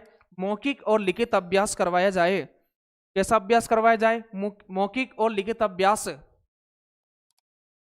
88 विद्यार्थी देख रहे हैं। एक एक मित्र तक यदि आप पहुंचाओ तो मनोबल और ज्यादा बढ़ेगा। और यह कक्षा, कल से कक्षा आप देख लीजिएगा कि दोनों विषयों के लिए कितनी मेहनत करेंगे अपन यहां आकर के। तो आप देखिएगा 2 विषय 8 घंटे क्लास अलग हो चुकी है, उसके बाद 2 या 3 घंटे में आपके सामने उपस्थित रहूंगा और कंटेंट देखिएगा, मजा आ जाएगा। आप पेपर दोगे ना तो आप कहोगे सर आपकी आवाज सुनाई दे रही थी वहां। तो बिल्कुल दिलीप जी, गद्य शिक्षण में नहीं होता है, समवेत वाचन पद्य शिक्षण में होता है। मौन वाचन गद्य शिक्षण में होता है। मौन वाचन गद्य शिक्षण में होता है। महत्वपूर्ण क्या है? इसे क्रियाशीलता का सिद्धांत, प्रयोग का सिद्धांत के नाम से भी जाना जाता है। क्रियाशीलता का सिद्धांत और प्रयोग के सिद्धांत के नाम से भी जाना जाता है। अभ्यास के सिद्धांत को देख लीजिएगा, 2-3 नाम यहां पर आ गए हैं। इसे क्रियाशीलता का सिद्धांत और प्रयोग के सिद्धांत के नाम से भी जाना जाता है। आगे देखिएगा मित्रों, चौथा सिद्धांत आ गया है प्रयत्न का सिद्धांत। प्रयत्न का सिद्धांत, किसी कार्य को सफल बनाने के लिए प्रयास की आवश्यकता होती है। एक तो शुरुआत करना, प्रयास करना, प्रयास किया लेकिन प्रयास में बार बार अभ्यास करना। तो इससे पहले अपन क्या कौन सा पढ़ चुके हैं? अभ्यास का सिद्धांत पढ़ चुके हैं। प्रयत्न का सिद्धांत, किसी कार्य को सफल बनाने के लिए कोशिश तो करें। प्रयत्न क्या है? कोशिश। हरिवंश राय बच्चन पढ़ा होगा, कोशिश करने वालों की कभी हार नहीं होती, लहरों से नौका पार नहीं होती और कोशिश करने वालों की कभी हार नहीं होती। नन्ही चींटी जब दाना लेकर चढ़ती है, कई बार फिसलती है, फिर भी वह हार नहीं मानती बच्चों, और बार बार गिरती है, चढ़ती है, उड़ती है और वापस से अपनी मंजिल को प्राप्त कर लेती है। तो ऐसे ही मंजिलें प्राप्त करना है। बड़ी मुश्किलों से पार की है मंजिलें हमने, कभी गिरकर उठे, उठकर गिरे और फिर चल दिए। तो मित्रों, चलते रहने में ही सफलता है। बिल्कुल बिल्कुल, आप चिंता मत कीजिएगा, पूरी चीजें चल रही है। चलते रहने में ही सफलता है मित्रों, रुका हुआ तो तालाब का पानी भी सड़ने लगता है। चलते रहने में ही सफलता है। किसी कार्य को सफल बनाने के लिए प्रयास की आवश्यकता होती है तथा भाषा सीखना जटिल प्रक्रिया है। आपको पता है कि भाषा भाषा कठिनता से सरलता की ओर अग्रसर होती है। भाषा शुरू शुरू में कठिन होती है और जैसे उसका जब अभ्यास होता है तो वह प्रयत्न के द्वारा सरल हो जाती है। इसके द्वारा सरल हो जाती है। वर्ग 1 का पेपर कब है जी? वर्ग 1 का पेपर वैसे तो आपको पता है कि 1 मार्च से प्रस्तावित है, लेकिन अभी कुछ भी कहना उसके बारे में। आप तो पढ़ते रहिएगा, आपका धर्म क्या है? आपका धर्म पढ़ाई करना है ना? वर्ग 1 को ध्यान में रख के तैयारी कीजिएगा। आप सोच रहे हो कि प्रमोद सर यूं बोल दे कि डेट आगे बढ़ेगी और वैसा हो जाए, अभी नहीं बोलूंगा। यदि मैंने ऐसा बोल दिया तो थोड़ा बहुत पढ़ोगे तब भी नहीं पढ़ोगे आप। भाषा शिक्षण के लिए प्रयास आवश्यक रूप से करने पड़ते हैं, तभी भाषा में सहजता तथा परिपक्वता आती है। मनोवैज्ञानिक तथ्य है कि जिस कार्य को जितना प्रयत्न पूर्वक किया जाता है उसका अधिगम प्रस्तुतिकरण उतना ही प्रभावी होता है, उतना ही प्रभावी होता है। भाषा भाषा दक्षता के विकास के लिए भाषा दक्षता के विकास के लिए 4 अवयवों का निश्चित क्रम है। कल मैंने बताया था, यह प्रश्न पूछा जा चुका है कि भाषा सीखने का मनोवैज्ञानिक क्रम क्या है। यह इस प्रकार से यह प्रश्न आया था, कल अपन ने बात की थी कि भाषा सीखने का मनोवैज्ञानिक क्रम क्या है, मनोवैज्ञानिक क्रम। और ये अपन किस सिद्धांत में देख रहे हैं बच्चों? देखिएगा किस सिद्धांत में देख रहे हैं, प्रयत्न के सिद्धांत में। तो भाषा सीखने का जो मनोवैज्ञानिक जो क्रम है, ध्यान रखिएगा, बालक जिज्ञासा होना चाहिए, प्रयत्न करेगा, अनुकरण करेगा और अभ्यास के द्वारा उसे सीख लेगा। अर्थात बिना प्रयत्न के भाषा का अधिगम संभव नहीं है। भाषा सीखने की प्रक्रिया में बालक के मस्तिष्क में 4 प्रकार के बिंब बनते हैं। ध्यान रखिएगा, इंपॉर्टेंट तथ्य है। भाषा सीखने की प्रक्रिया में बालक के मस्तिष्क में कितने बिंब बनते हैं? 4 बिंब बनते हैं। बिंब क्या है? इमेज है, पिक्चर है। मैंने पहले भी कहा कि अपना माइंड बच्चों शब्दों पर काम नहीं करता है, बिंब पर काम करता है, इमेज पर काम करता है अपना माइंड। आपको पता है, जैसे आप किसी से यूं कहोगे, क्या कहोगे कि झूठ मत बोलो, जितना आप मना करोगे ना कि झूठ मत बोलो। अब बताइएगा अपना माइंड किस पर काम करता है? अपना माइंड शब्दों पर काम नहीं करता है, पिक्चर पर काम करता है, बिंब पर काम करता है। अब देखिएगा, झूठ शब्द तो आपने सुना है, तो माइंड में झूठ आते ही झूठ बोलने वाले व्यक्तियों की पिक्चर आ जाएगी। तो झूठ बोलो। बताओ मत की कोई पिक्चर है क्या? मत की कोई पिक्चर बनती नहीं है मस्तिष्क में। तो जितना आप मना करते हो बालक उतना ही झूठ बोलता है। किसी काम को आप कहोगे ऐसा मत करो, तो मत की कोई पिक्चर बनी क्या? नहीं, वो क्या करता है? ऐसा ही करो। क्या करता है? ऐसा ही करो। जैसे कि मैंने आपको बताया होगा कभी कि जैसे चौराहे पर 2 व्यक्ति लड़ रहे हैं, चौराहे पर 2 व्यक्ति लड़ रहे हैं और वो वैसे ही मतलब बातचीत करके उनकी लड़ाई धीरे धीरे बढ़ रही है, और यदि आप उन्हें बीच बचाव करने चले गए, अभी तो हाथापाई ही कर रहे हैं, यदि आप बीच बचाव करने चले गए तो बताओ लड़ाई बढ़ेगी या घटेगी? लड़ाई और बढ़ेगी। और यदि आपने वहां जाकर कह दिया अरे पत्थर की तो देना ही मत, तो पत्थर माइंड में था ही नहीं, लड़ रहे थे उससे पहले, लेकिन अब ढूंढता है पत्थर कहाँ गया, कहाँ गया पत्थर। तो बताओ शब्दों पर कम काम करता है माइंड, बिंब पर ज्यादा काम करता है। जितना पूर्व ज्ञान होगा सीखना उतना स्थायी होगा। पूर्व ज्ञान आपका क्या काम करता है? बिंब का काम करता है। किसका काम करता है? बिंब का काम करता है। भाषा सीखने की प्रक्रिया में बालक के मस्तिष्क में कितने बिंब बनते हैं? सर 4 बिंब बनते हैं। क्रम ध्यान रखिएगा, दृश्य बिंब है, श्रव्य बिंब है, विचार बिंब है और भाव बिंब है। विचार बिंब यहां लिखा हो गया, इधर देखिएगा, विचार बिंब है और भाव बिंब है, और भाव बिंब है। अरे आसानी से ध्यान रख लीजिएगा। सबसे पहले आंखें देखती है, क्या करती है? सबसे पहले आंखें देखती है। आंखें जिसको भी देखती है इमेज बनना शुरू हो जाती है। क्या बनना शुरू हो जाती है? इमेज बनना शुरू हो जाती है। जैसे ही माइंड में इमेज बनना शुरू होगी तो दृश्य बिंब। आगे मैं इसका विश्लेषण करूंगा, देखना बड़ा मजा आने वाला है आपको। ये तो टॉपिक ही थोड़ा इस तरह का है, आगे देखना कैसे कैसे टॉपिक आते हैं। शिक्षा शास्त्र है क्या विषय? शिक्षा शास्त्र पूरा मनोविज्ञान से जुड़ा हुआ विषय है और मनोवैज्ञानिक फिलोसफी से जुड़ा हुआ विषय है। दृश्य बिंब, श्रव्य बिंब, देखा सुना, देखना सुनना, विचार करना, और फिर ये हृदय है। हृदय में कौन सा बिंब आएगा? भाव बिंब आएगा। कैसे याद रखोगे? देखा सुना विचार किया और हृदय में क्या आएगा? भाव आएगा। हृदय में क्या आएगा? भाव आएगा। आंखें क्या करती है? देखो आपको पता है ना बच्चों, एक विधि का नाम है भ्रमण विधि। उत्तर लिख दीजिएगा, भ्रमण विधि किसकी है? उत्तर लिख दीजिएगा, भ्रमण विधि किसकी है? भ्रमण विधि में बताओ किस ज्ञान पर ज्यादा जोर दिया जाता है? अरे जब टूर कराते हैं अपन विद्यालय में तो किसी भी ऐतिहासिक सामाजिक सांस्कृतिक स्थल का जब अपन भ्रमण कराते हैं, जब अपन भ्रमण कराते हैं तो बालक प्रत्यक्ष जन्य ज्ञान प्राप्त करता है। ध्यान रखिएगा, दृश्य बिंब में, दृश्य बिंब में बालक कौन सा ज्ञान प्राप्त करता है? प्रत्यक्ष जन्य, प्रत्यक्ष जन्य ज्ञान प्राप्त करता है। कौन सा ज्ञान प्राप्त करता है? प्रत्यक्ष जन्य। क्या कह रहा हूं? एक चीनी कहावत है, उसके आधार पर ही भ्रमण विधि का निर्माण हुआ है। राधिका धाकड़ जी का उत्तर आ गया है पेटालॉजी, पेस्टोलॉजी। समझ गया मैं, आपने पेस्टोलॉजी ही लिखा होगा। दो ही तो व्यक्ति हैं, दो ही तो व्यक्ति हैं विदेश वाले जिनके पीछे जी लगता है। नहीं तो यहाँ भारत में तो एजी ओजी अजी सुनते हो क्या, चिंटू के पापा जी, सब पूरी चीजें चलती रहती है। लेकिन विदेश के दो ही तो व्यक्ति ऐसे हैं जिनके पीछे जी लगता है, उन्हें कहते हैं अपन 2G। 3G 4G नहीं कहेंगे, क्या कहेंगे? 2G। एजी भी नहीं कहेंगे, 2G। बताओ कौन कौन से हैं? सर पोम्पोनोजी है, पेस्टालॉजी है। कौन कौन से 2G है? पेस्टालॉजी है, पोम्पोनोजी है। तो भ्रमण विधि के जनक उत्तर आ गया है बहुत सारे विद्यार्थियों का, पेस्टालॉजी पेस्टालॉजी पेस्टालॉजी। बहुत शानदार। तो यहां पर देखिएगा, भ्रमण विधि में प्रत्यक्ष जन्य ज्ञान प्राप्त होता है। लेकिन बताओ, मैं कहावत बोल रहा हूं, कौन सी कहावत?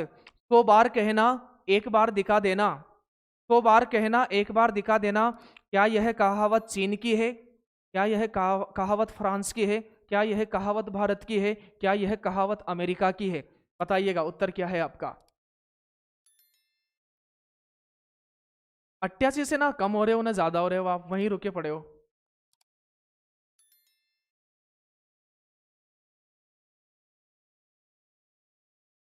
अपने साथियों को शेयर कर दीजिएगा, मैं इंतजार कर रहा हूं, अब तक नहीं छूटने वाला है आपका।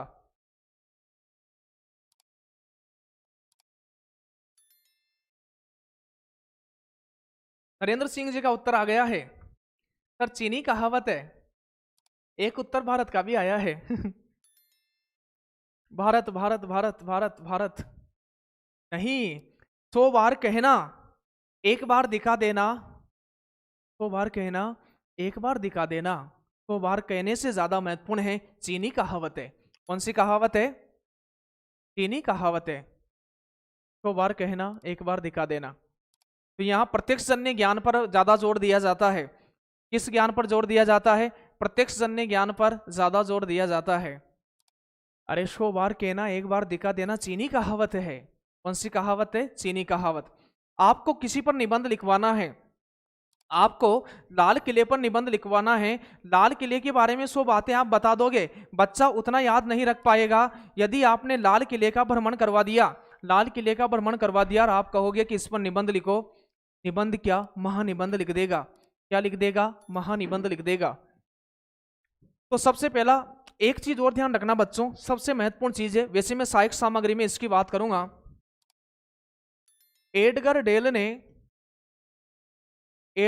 ने अपने अनुभव शंकु से, एडगर डेल ने अपने अनुभव शंकु से यह साबित कर दिया था कि प्रत्यक्ष जन्य ज्ञान अधिक प्रभावी होता है।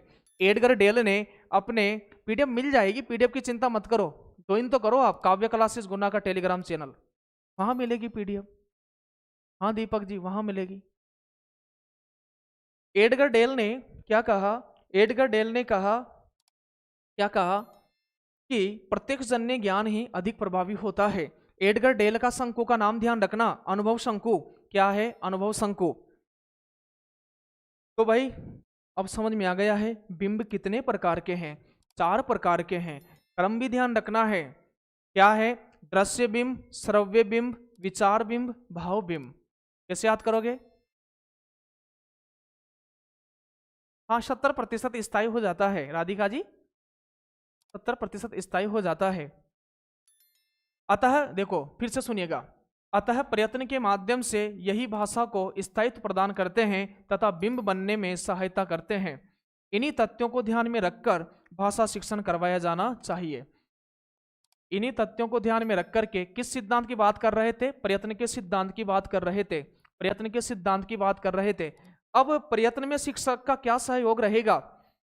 स्तर के अनुसार हिंदी भाषा में श्रुतलेख करवाया जाए। श्रुतलेख कौन सा लेख? श्रुतलेख। श्रुतलेख, श्रुत यानी सुनना, लेख यानी लिखना। श्रुत यानी क्या है बच्चों? श्रुत यानी है सुनना, श्रुत यानी सुनना, और लेख यानी क्या है? लिखना। लेख यानी क्या है? लिखना। प्रयत्न के सिद्धांत में अपन बात कर रहे हैं कि यदि इस तरह बालक का जो स्तर है, प्राथमिक स्तर है या फिर उच्च प्राथमिक स्तर है, तो इस तरह अनुसार हिंदी भाषा में श्रुतलेख करवाया जाए। श्रुतलेख, श्रुतलेख का मतलब होता है सुनकर लिखना। साथियों, लेखन की बात करें तो लेखन की 3 विधियां हैं। यदि अपन बात करें सुलेख की विधियां, किस लेखन की विधियां? सुलेख की विधियां। सुलेख, सुलेख किसे कहेंगे? शब्द कैसे लिखे हों? सर शब्द शुद्ध लिखे हों, सर शब्द शुद्ध लिखे हों और गति के साथ लिखे हों। कैसे लिखे हों? गति के साथ लिखे हों। और शब्द कैसे लिखे हों? शब्द सुंदर लिखे हों। 3 चीजें यदि उसमें मिला दी जाए तो उसे बोलते हैं बच्चों सुलेख। सुलेख केवल अच्छी राइटिंग में लिखना सुलेख नहीं है। अच्छी राइटिंग में लिखना सुलेख नहीं है। अच्छी राइटिंग में लिखना क्या नहीं है? सुलेख नहीं है। तो शुद्ध शब्द लिखे, गति के साथ लिखे, सुंदर लिखे, सुलेख है। अब सुलेख की विधियों की बात करें, किसकी विधियां? सर सुलेख की विधियां कौन कौन सी है? बालक को अच्छा लिखना सिखाना है। अच्छा लिखना सिखाने की विधियों की बात करें, अच्छा लिखना सिखाने की विधियां कौन कौन सी है? तो बताइएगा कौन कौन सी विधियां हैं? सर एक तो अनुलेख विधि है। कौन सी विधि है? एक अनुलेख विधि है, अनुलेख विधि है। और एक प्रतिलेख विधि है, एक प्रतिलेख विधि है, एक प्रतिलेख विधि है। और एक नाम अभी आ गया है, क्या आ गया है? एक सुलेख विधि है। कौन सी विधि? श्रुतलेख। एक कौन सी विधि है? श्रुतलेख विधि। आपने खूब लिखा होगा। देखिए अनुलेख विधि में क्या होता है? अनुलेख विधि में अध्यापक एक आदर्श वाक्य लिखता है, श्याम पट पर एक वाक्य लिख दिया और बच्चा उसको देख करके लिखता है अनुलेख में। प्रतिलेख में क्या है? प्रतिलेख में घर से इमला करके मंगवाई जाती है। यहाँ शायद इबारत बोलते हैं। क्या बोलते हैं? इबारत। घर से एक नकल करके मंगवाई जाती है, उसे बोलते हैं प्रतिलेख। अनुलेख में क्या करता है? अध्यापक ने कोई वाक्य लिख दिया, उसको देख करके लिखता है। मेरा भारत महान आदर्श वाक्य को इसमें लिखा जाता है। प्रतिलेख, प्रतिलेख विधि की बात करें बच्चों, तो प्रतिलेख विधि में इमला या इबारत लिखाई जाती है और सुन करके लिखना, सुन करके लिखना आपको पता है कि बिना देखे जो लिखवाया जाता है।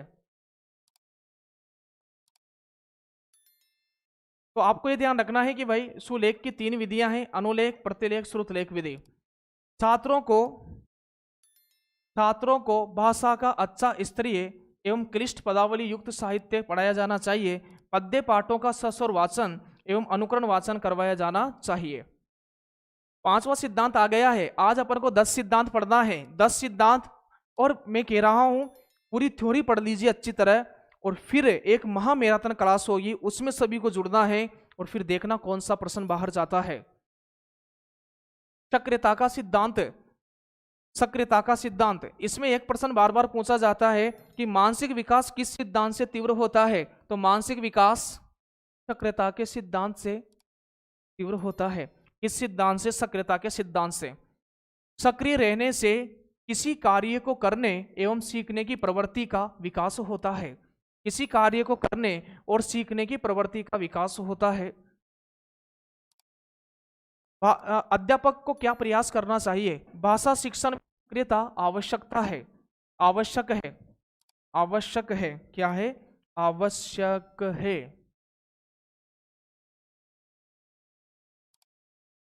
भाषा शिक्षण में सक्रियता आवश्यक है क्योंकि सक्रियता से मानसिक विकास तीव्र होता है। यहाँ स्टार आपको बना लेना है। सक्रियता किस सिद्धांत से, यह प्रश्न पूछा जा चुका है पूर्व भर्ती परीक्षाओं में कि किस सिद्धांत से, भाषा शिक्षण के किस सिद्धांत से छात्रों का मानसिक विकास तीव्र होता है? तो आपका उत्तर हो जाएगा सक्रियता के सिद्धांत से। अभी क्लास चलेगी 10 बजे तक। कब तक चलेगी? 10 बजे तक। क्योंकि सक्रियता मानसिक विकास को तीव्र करती है। प्रेरणा के माध्यम से छात्रों को हमेशा सक्रिय रखने का प्रयत्न करना चाहिए। शिक्षक द्वारा प्रश्न पूछकर, यदि पढ़ाते पढ़ाते यदि बालक का ध्यान इधर उधर है तो अध्यापक को क्या करना चाहिए? सर, अध्यापक को बोध प्रश्न पूछना चाहिए। कौन से प्रश्न पूछना चाहिए? बोध प्रश्न।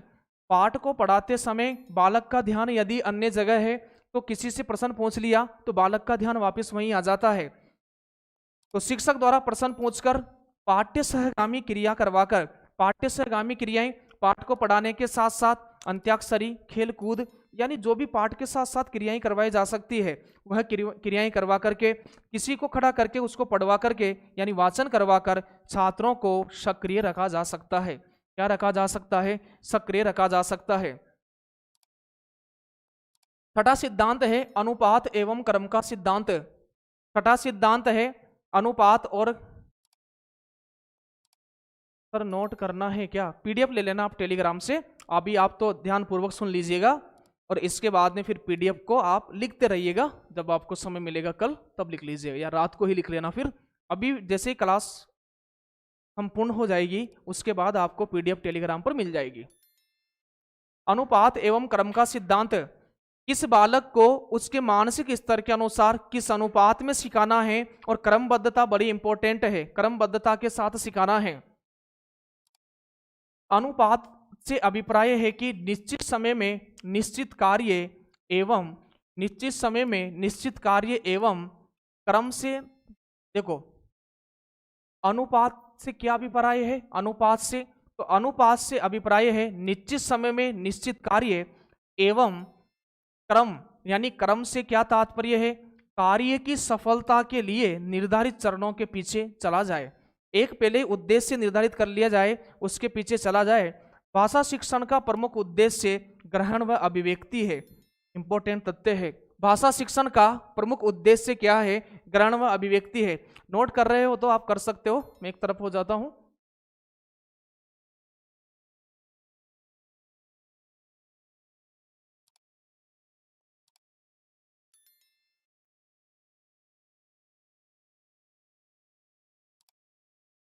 जी सर, जी सर, ओके सर।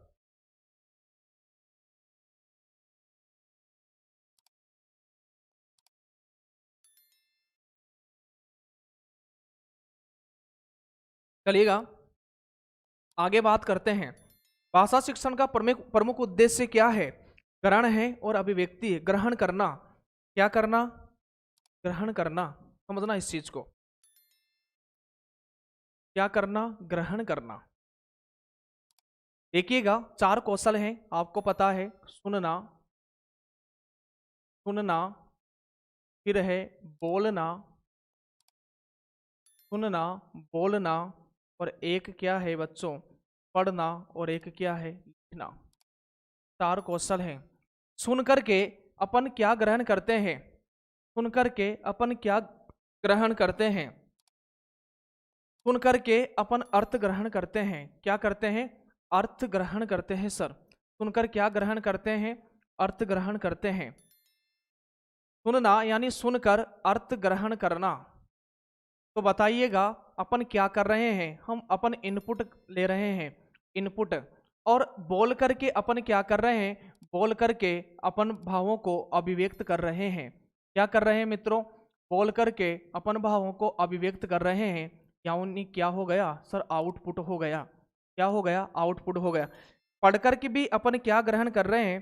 पढ़कर भी अपन अर्थ ग्रहण कर रहे हैं। क्या ग्रहण कर रहे हैं? अर्थ ग्रहण कर रहे हैं। क्या करके? पढ़ करके। पढ़कर अर्थ ग्रहण करना, पढ़कर अर्थ ग्रहण करना। सर अर्थ ग्रहण कर रहे हैं तो ये तो क्या हो गया सर इनपुट हो गया, और लिख करके अपन क्या कर रहे हैं, विचार प्रकट कर रहे हैं। लिख करके क्या प्रकट कर रहे हैं, विचार प्रकट कर रहे हैं, विचार प्रकट। तो सर ये तो आउटपुट हो गया, जी हाँ आउटपुट हो गया। तो देखिएगा कितने कौशल, कौन कौन से कौशल अभिव्यक्तात्मक है, कितने कौशल अभिव्यक्तात्मक है। तो देखिएगा बोलकर भी अभिव्यक्ति दे रहे हैं और लिखकर भी अभिव्यक्ति दे रहे हैं। तो दो कौशल अभिव्यक्तात्मक कौशल हैं। अपनी बात को दूसरे तक पहुंचाया जा सकता है अभिव्यक्त करके। तो आपको पता है कि बोलना और लिखना कौशल अभिव्यक्तात्मक है, बल्कि अपन बात करें सुनना और पढ़ना दोनों ग्रहणात्मक कौशल हैं। ग्रहणात्मक कौशल कितने हैं, ग्रहणात्मक कौशल सुनना है और पढ़ना है, और अभिव्यक्तात्मक कौशल बोलना है और लिखना है। दो तरह से अपन बातों को प्रेजेंट कर सकते हैं, एक तो बोल करके और एक लिख करके, एक तो बोल करके और एक लिख करके भावों की अभिव्यक्ति दे सकते हैं। आगे बात करें मित्रों, यहां देखिएगा भाषा शिक्षण में विषय सामग्री का उपयुक्त नहीं, इसे अपन उपयुक्त कर लेते हैं। भाषा शिक्षण में विषय सामग्री का उपयुक्त यानी होता है पर्याप्त, उपयुक्त समायोजन आवश्यक है। उपयुक्त क्या है बच्चों, उपयुक्त समायोजन, क्या उपयुक्त समायोजन आवश्यक है, उपयुक्त समायोजन आवश्यक है, क्योंकि इससे विद्यार्थियों के भाषा ज्ञान में उत्तरोत्तर स्वाभाविक रूप से वृद्धि होती है एवं विषय सामग्री को ग्रहण करने में सुविधा होती है। भाषा के विविध पक्षों का उद्देश्यों को प्राप्त करते हुए प्रत्येक अंग पर क्रमानुसार श्रवण, भाषण, पठन, लेखन, वही सुनना, बोलना, पढ़ना, लिखना पर बल दिया जाना चाहिए। तो ठीक है, इसमें भी सुनना, बोलना और पढ़ना लिखना पर जोर देना चाहिए। आगे बात करते हैं, प्रत्येक स्तर पर यदि आप पढ़ा रहे हो तो ज्ञात से अज्ञात की ओर, सरल से कठिन की ओर आपको बढ़ना चाहिए। जैसे यह तथ्य इंपॉर्टेंट है, यह तथ्य बहुत ही महत्वपूर्ण है। प्रश्न आएगा कि प्रारंभिक स्तर पर किस कार्य को प्रधानता देना चाहिए। प्रारंभिक स्तर पर अपन बात करें बच्चों तो मौखिक कार्य को प्रधानता देना चाहिए। यदि आप भाषा सिखा रहे हो तो प्राथमिक स्तर पर मौखिक कार्य को प्रधानता देना चाहिए, और यदि माध्यमिक स्तर पर आप पढ़ा रहे हो तो भाषा में व्याकरण को प्राथमिकता देना चाहिए। प्राथमिक स्तर पर व्याकरण का महत्व ज्यादा नहीं है, यह बात आप स्थायी रूप से ध्यान रख लीजिएगा। प्राथमिक स्तर पर व्याकरण का महत्व उतना ज्यादा नहीं है जितना ज्यादा महत्व सुनना, बोलना, पढ़ना, लिखना का है, और व्याकरण का महत्व तो कक्षा 6 से ऊपर है। तो ध्यान रखिएगा प्राथमिक स्तर पर किस कार्य की प्रधानता है, सर मौखिक कार्य की प्रधानता है। माध्यमिक स्तर पर सर व्याकरण की प्रधानता है, और उच्च स्तर पर तुलनात्मक ज्ञान की प्रधानता है। उच्च स्तर पर दो चीजों में तुलना करके बताना है, दो चीजों में तुलना करके सही निष्कर्ष पर पहुंचना है। तो ये इंपॉर्टेंट तथ्य है।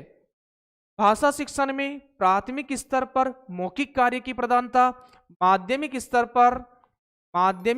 पर व्याकरण शिक्षण की प्रधानता, जबकि उच्च स्तर पर आप यदि ध्यान करवा रहे हो तो आपको तुलनात्मक अध्ययन करना पड़ेगा। आपको केशवदास और चिंतामणि में बताना पड़ेगा, आपको वाल्मीकि कृत रामायण, वाल्मीकि में और तुलसीदास में अंतर करके बताना पड़ेगा, दोनों में क्या अंतर है। तो यह तुलनात्मक जो अध्ययन होता है, तुलनात्मक शिक्षण होता है, यह उच्च स्तर पर होता है। किस स्तर पर होता है, उच्च स्तर पर होता है।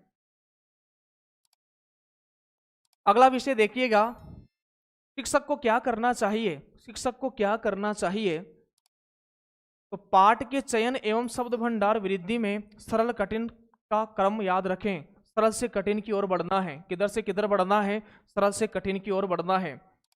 बोध की दृष्टि से पहले प्रत्यक्षार्थ, लक्ष्यार्थ एवं तत्पश्चात व्यंग्यार्थ बताया जाए। ये लाइन कठिन आ गई, देख किस किस को समझ में आती है, बात किस किस को समझ में आती है। ये तो हिंदी साहित्य वालों की लाइन आ गई है। क्या लाइन आ गई है यहां पर कि अपन बात कर रहे हैं मित्रों, अपन बात कर रहे हैं अनुपात और क्रम के सिद्धांत की। अनुपात और क्रम के सिद्धांत की बात करें तो देखिएगा, बोध यानी होता है समझना। बोध यानी क्या होता है? समझ का विकास। समझ, बोध की दृष्टि से पहले प्रत्यक्ष अर्थ। प्रत्यक्ष अर्थ का मतलब है बच्चों साक्षात सांकेतिक अर्थ। अरे सर, आप अभिधा शब्द शक्ति की बात कर रहे हो क्या? हाँ बच्चों, अभिधा शब्द शक्ति में, अभिधा ये तो हिंदी साहित्य का काव्य शास्त्र आ गया इस लाइन में। तो अभिधा शब्द शक्ति की बात करें, अभिधा शब्द शक्ति, अभिधा शब्द शक्ति, अभिधा शब्द शक्ति में क्या होता है सर? मुख्यार्थ है। बोध की दृष्टि से पहले प्रत्यक्ष अर्थ, तो प्रत्यक्ष अर्थ किस शब्द शक्ति में निकलता है? प्रत्यक्ष अर्थ निकलता है बच्चों अभिधा शब्द शक्ति में। किस शब्द शक्ति में? अभिधा शब्द शक्ति में। जैसा शब्द रूढ़, यौगिक, योग रूढ़, तीनों ही प्रकार के शब्द यहां पर आते हैं। जैसा शब्द वैसा अर्थ। जैसे मैं कहूं कि गाय चर रही है, जैसे मैं कहूं गाय चर रही है, तो गाय का अर्थ गाय ही लेना, ये प्रत्यक्ष अर्थ हो गया। जैसा शब्द वैसा अर्थ, प्रत्यक्ष अर्थ किसमें ग्रहण होता है? अभिधा शब्द शक्ति में।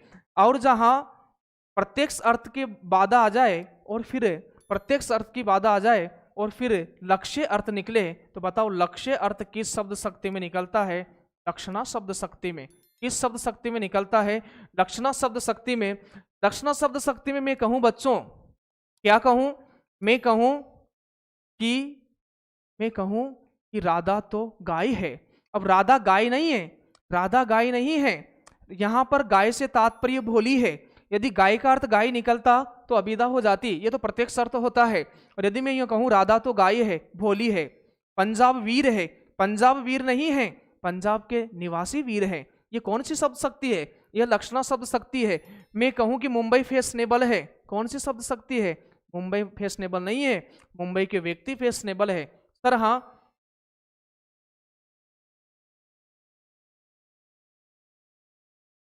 सर आज आबकारी कांस्टेबल में रामानंद दास का जन्म पूछा था जी, सब लिखा दिया है आपको, क्लासेस चल रही है वहां पर देख लीजिएगा।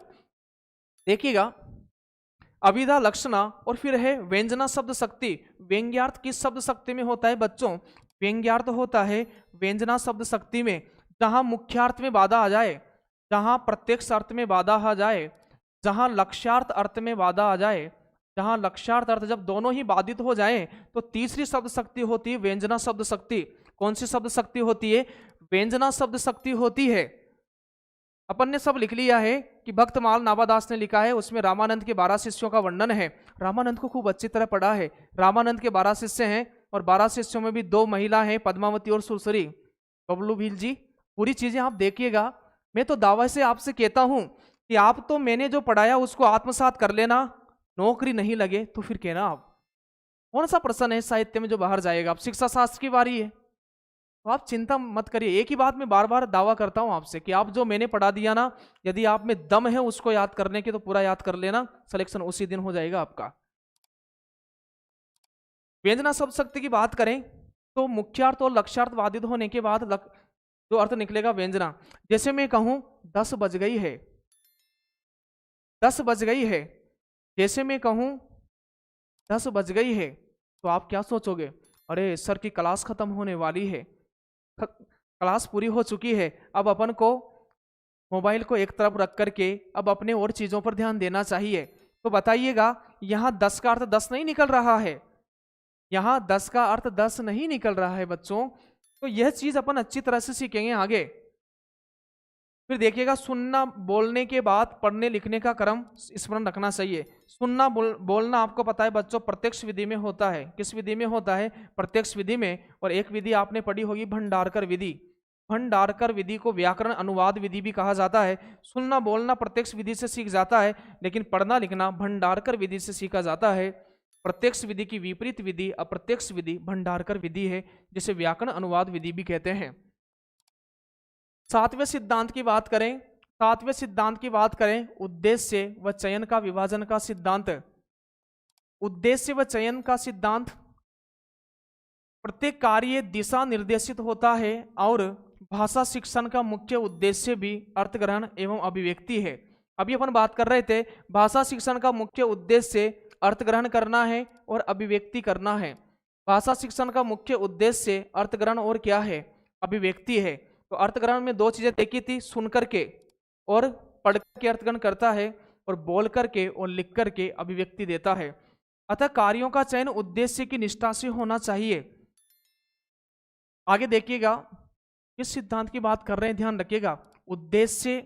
उद्देश्य का चयन करना और उसे विभाजित करना अंशों में। प्रकरण की प्रकृति विषय वस्तु को ध्यान में रखकर ही पढ़ाने के लिए चयन करना चाहिए। मैंने आते ही आपको एक बात बता दी थी कि छात्रों, शिक्षण का मुख्य कार्य क्या है। शिक्षण का सर्वप्रथम मुख्य कार्य क्या है, तो उद्देश्य का निर्धारण करना। उद्देश्य का निर्धारण करना, उद्देश्य का निर्धारण करना। साथियों, उद्देश्य के जनक कौन है, तो उद्देश्य का सबसे पहले जो प्रयोग किया था बोबित नामक व्यक्ति ने किया था, बोबित ने। और आपको पता है उद्देश्य दो प्रकार के होते हैं, सामान्य होते हैं और विशिष्ट होते हैं, लेकिन वो अलग है। किसने मूल्यांकन प्रक्रिया को त्रिमुखी बताकर के विश्लेषण किया है, तो वहां तो बीएस ब्लूम है। लेकिन ध्यान रखिएगा, जैसे सबसे पहले मुझे कक्षा में जाना है, सबसे पहले मुझे कक्षा में जाना है, तो मुझे क्या पढ़ाना है उसके लिए मैं उद्देश्य का निर्धारण करके ले जाऊंगा। उद्देश्य का निर्धारण देखो, ज्ञानात्मक मेरा उद्देश्य हो सकता है। क्या क्या उद्देश्य हो सकता है बच्चों, देखिएगा क्या क्या उद्देश्य हो सकता है। यदि मुझे कक्षा में पढ़ाने जाना है तो सबसे पहले मैं किसका निर्धारण करूंगा, सबसे पहले मैं किसका निर्धारण करूंगा, उद्देश्य का निर्धारण करूंगा बच्चों। और आपको पता है ये त्रिकोण बना देता हूं, त्रिकोण। उद्देश्य का निर्धारण, उद्देश्य का क्या करना है, उद्देश्य का निर्धारण करना है, उद्देश्य का निर्धारण करना है। उद्देश्य का निर्धारण कितने प्रकार से हो सकता है। मेरा उद्देश्य होगा बच्चों को ज्ञान प्रदान करना, ज्ञान प्रदान करना, समझ प्रदान करना, समझ प्रदान करना। ज्ञान है, अवबोध है, ज्ञानोपयोग है। क्या है, क्या क्या उद्देश्य हो सकते हैं। बालक ज्ञान का उपयोग कैसे लेगा, ज्ञानोपयोग है। इसके बाद में अपन बात करें, यदि बीएस ब्लूम की बात करें तो विश्लेषण, संश्लेषण, मूल्यांकन, ऐसे यहाँ पर उद्देश्य आते हैं। मैं सोच रहा हूं उस विषय को वहीं बात करें। मुख्य परीक्षा का पैटर्न क्या है। मुख्य परीक्षा का पैटर्न, विषय वस्तु तो देखो आपका मुख्य जो विषय है, मुख्य विषय है आपका, उससे कुछ भी टॉपिक बाहर नहीं होने वाला है, कुछ और टॉपिक ऐड हो जाएंगे। अभी जो हमने कोर्स बनाया है मुख्य भर्ती परीक्षा का, चयन परीक्षा का, वह इस तरह से बनाया है कि बहुत व्यापक पढ़ा रहे हैं। और जब भी रूल बुक आएगी और उसमें एक दो टॉपिक और ऐड होते हैं या फिर घटते हैं, तो हम उसी तरह से प्लानिंग के साथ अभी बहुत व्यापक पढ़ाया जा रहा है। अभी कोई पैटर्न नहीं है मुख्य परीक्षा का। इसके बाद में यहाँ पर क्या है सर, यहाँ पर कौशल है। क्या है, यहाँ पर कौशल है। अभिरुच्यात्मक है। कौन से उद्देश्य हो गए, अभिरुच्यात्मक हो गए, अभिरुच्यात्मक हो गए, और क्या हो गए, अभिवृत्त्यात्मक हो गए, अभिवृत्त्यात्मक हो गए। तो ये मैं उद्देश्य का निर्धारण करके जाऊंगा यदि कक्षा में सबसे पहले जाऊंगा। अब समझिएगा ध्यानपूर्वक, प्रकरण की प्रकृति विषय वस्तु को ध्यान में रखकर ही पढ़ाने के लिए चयन करना चाहिए। किसका चयन करना चाहिए, पाठ्य सामग्री का। यथा दीपावली पर्व का पाठ यदि दीपावली के आसपास पढ़ाया जाए तो अधिक समझ में आएगा। सही बात है ना, इसीलिए तो इकाई बनाई जाती है, इसीलिए तो यूनिट मेथड पढ़ाई जाती है। पढ़ते समय विविध शिक्षण सूत्रों, ज्ञात से अज्ञात, सरल से कठिन, ध्यान में रखकर जाना चाहिए। यह शिक्षण सूत्र भी आगे बात करेंगे बच्चों, देखिएगा। शिक्षक द्वारा क्या करना चाहिए, शिक्षक द्वारा विषय वस्तु का चयन उद्देश्य परख एवं समय परख किया जाना चाहिए। जैसे माना कि 15 अगस्त आ गया है, जैसे माना कि 26 जनवरी आ गई है, तो जो वीर रस के ओज गुण के जो पाठ हैं वह उनके पहले ही आपको अध्ययन करवाना चाहिए। तो कैसा समय चल रहा है, इसीलिए तो बच्चों यूनिट मेथड पढ़ाई जाती है। कौन सी विधि पढ़ाई जाती है, इकाई विधि। कौन सी विधि पढ़ाई जाती है, इकाई विधि। लिख भेजिएगा, इकाई विधि के जनक कौन है, कौन लिखता है सबसे पहले। यूनिट मेथड, कौन सी विधि पढ़ाई जाती है, यूनिट मेथड। यूनिट मेथड के जनक लिख के भेज दीजिएगा, कौन लिखता है, मैं देख रहा हूं कमेंट। अरे किस समय पर क्या चीज पढ़ाना है, इसीलिए तो इकाई बनाई जाती है। कितनी इकाई बनाता है अध्यापक एक वर्ष में? 4 इकाई बनाता है सर। वार्षिक, मासिक, साप्ताहिक और दैनिक पाठ योजना। और दैनिक पाठ योजना इकाई इसीलिए तो बनाई जाती है। इकाई क्या है बच्चों? एक जैसी पाठ्य वस्तुओं को इस तरह व्यवस्थित किया जाए कि एक पाठ के शिक्षण से दूसरे पाठ के शिक्षण में सहायता उत्पन्न हो, इसी व्यवस्था को इकाई कहा जाता है।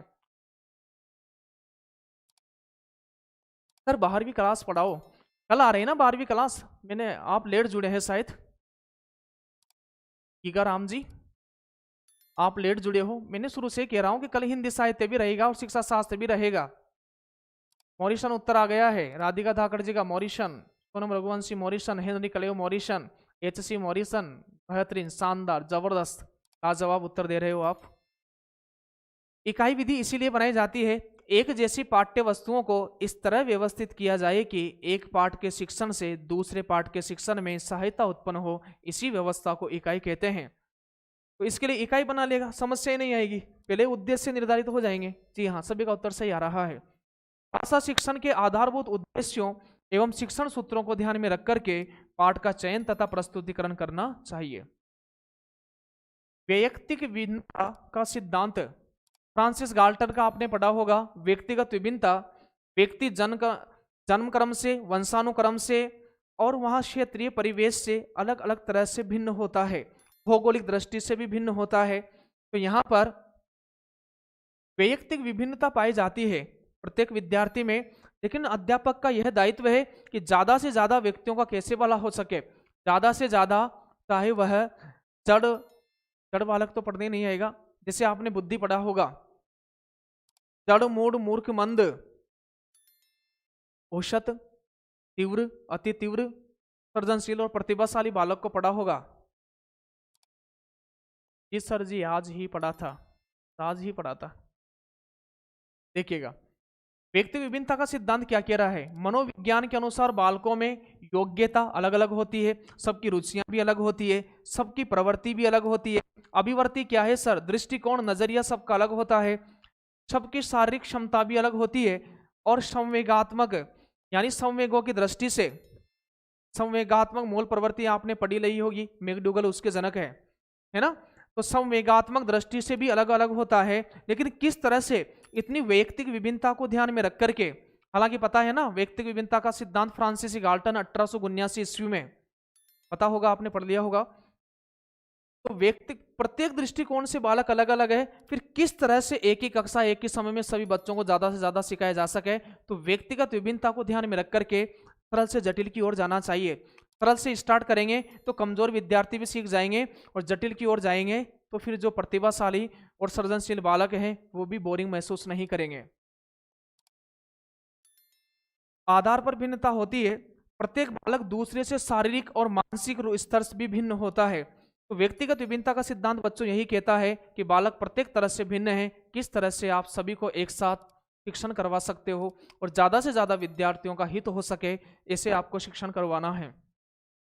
आगे देखिएगा, एक ही कक्षा कुशाग्र जिसकी बुद्धि कुछ के समान हो, तेज हो, कैसी हो, तीव्र हो, कुशाग्र बुद्धि वाला, सामान्य बुद्धि वाला, मंद बुद्धि वाले बालक होते हैं। इसलिए इन विभिन्नताओं को ध्यान में रखकर ही भाषा शिक्षण करवाया जाना चाहिए।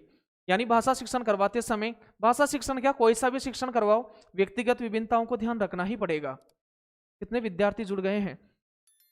अच्छा, सोने चले गए सबके सब, है ना? चलिए आगे अपन बात करें मित्रों, शिक्षक द्वारा करने प्रयास। शिक्षक क्या कर सकता है? कक्षा में शिक्षक द्वारा विषय का प्रस्तुतिकरण सामान्य छात्र के अनुसार करना चाहिए। सामान्य छात्र, ऐसा नहीं है कि किसी को इंटेलिजेंट मान करके बहुत कठिनता की ओर जाएं, एक सामान्य तरीके से ही प्रत्येक छात्र को सामान्य मानकर ही शिक्षण करना चाहिए। शिक्षक में छात्रों को पहचानने की क्षमता होनी चाहिए, होना ही चाहिए। कक्षा में साइकोलॉजी किस लिए पढ़ाई जाती है? बाल विकास का अध्ययन क्यों पढ़ाया जाता है?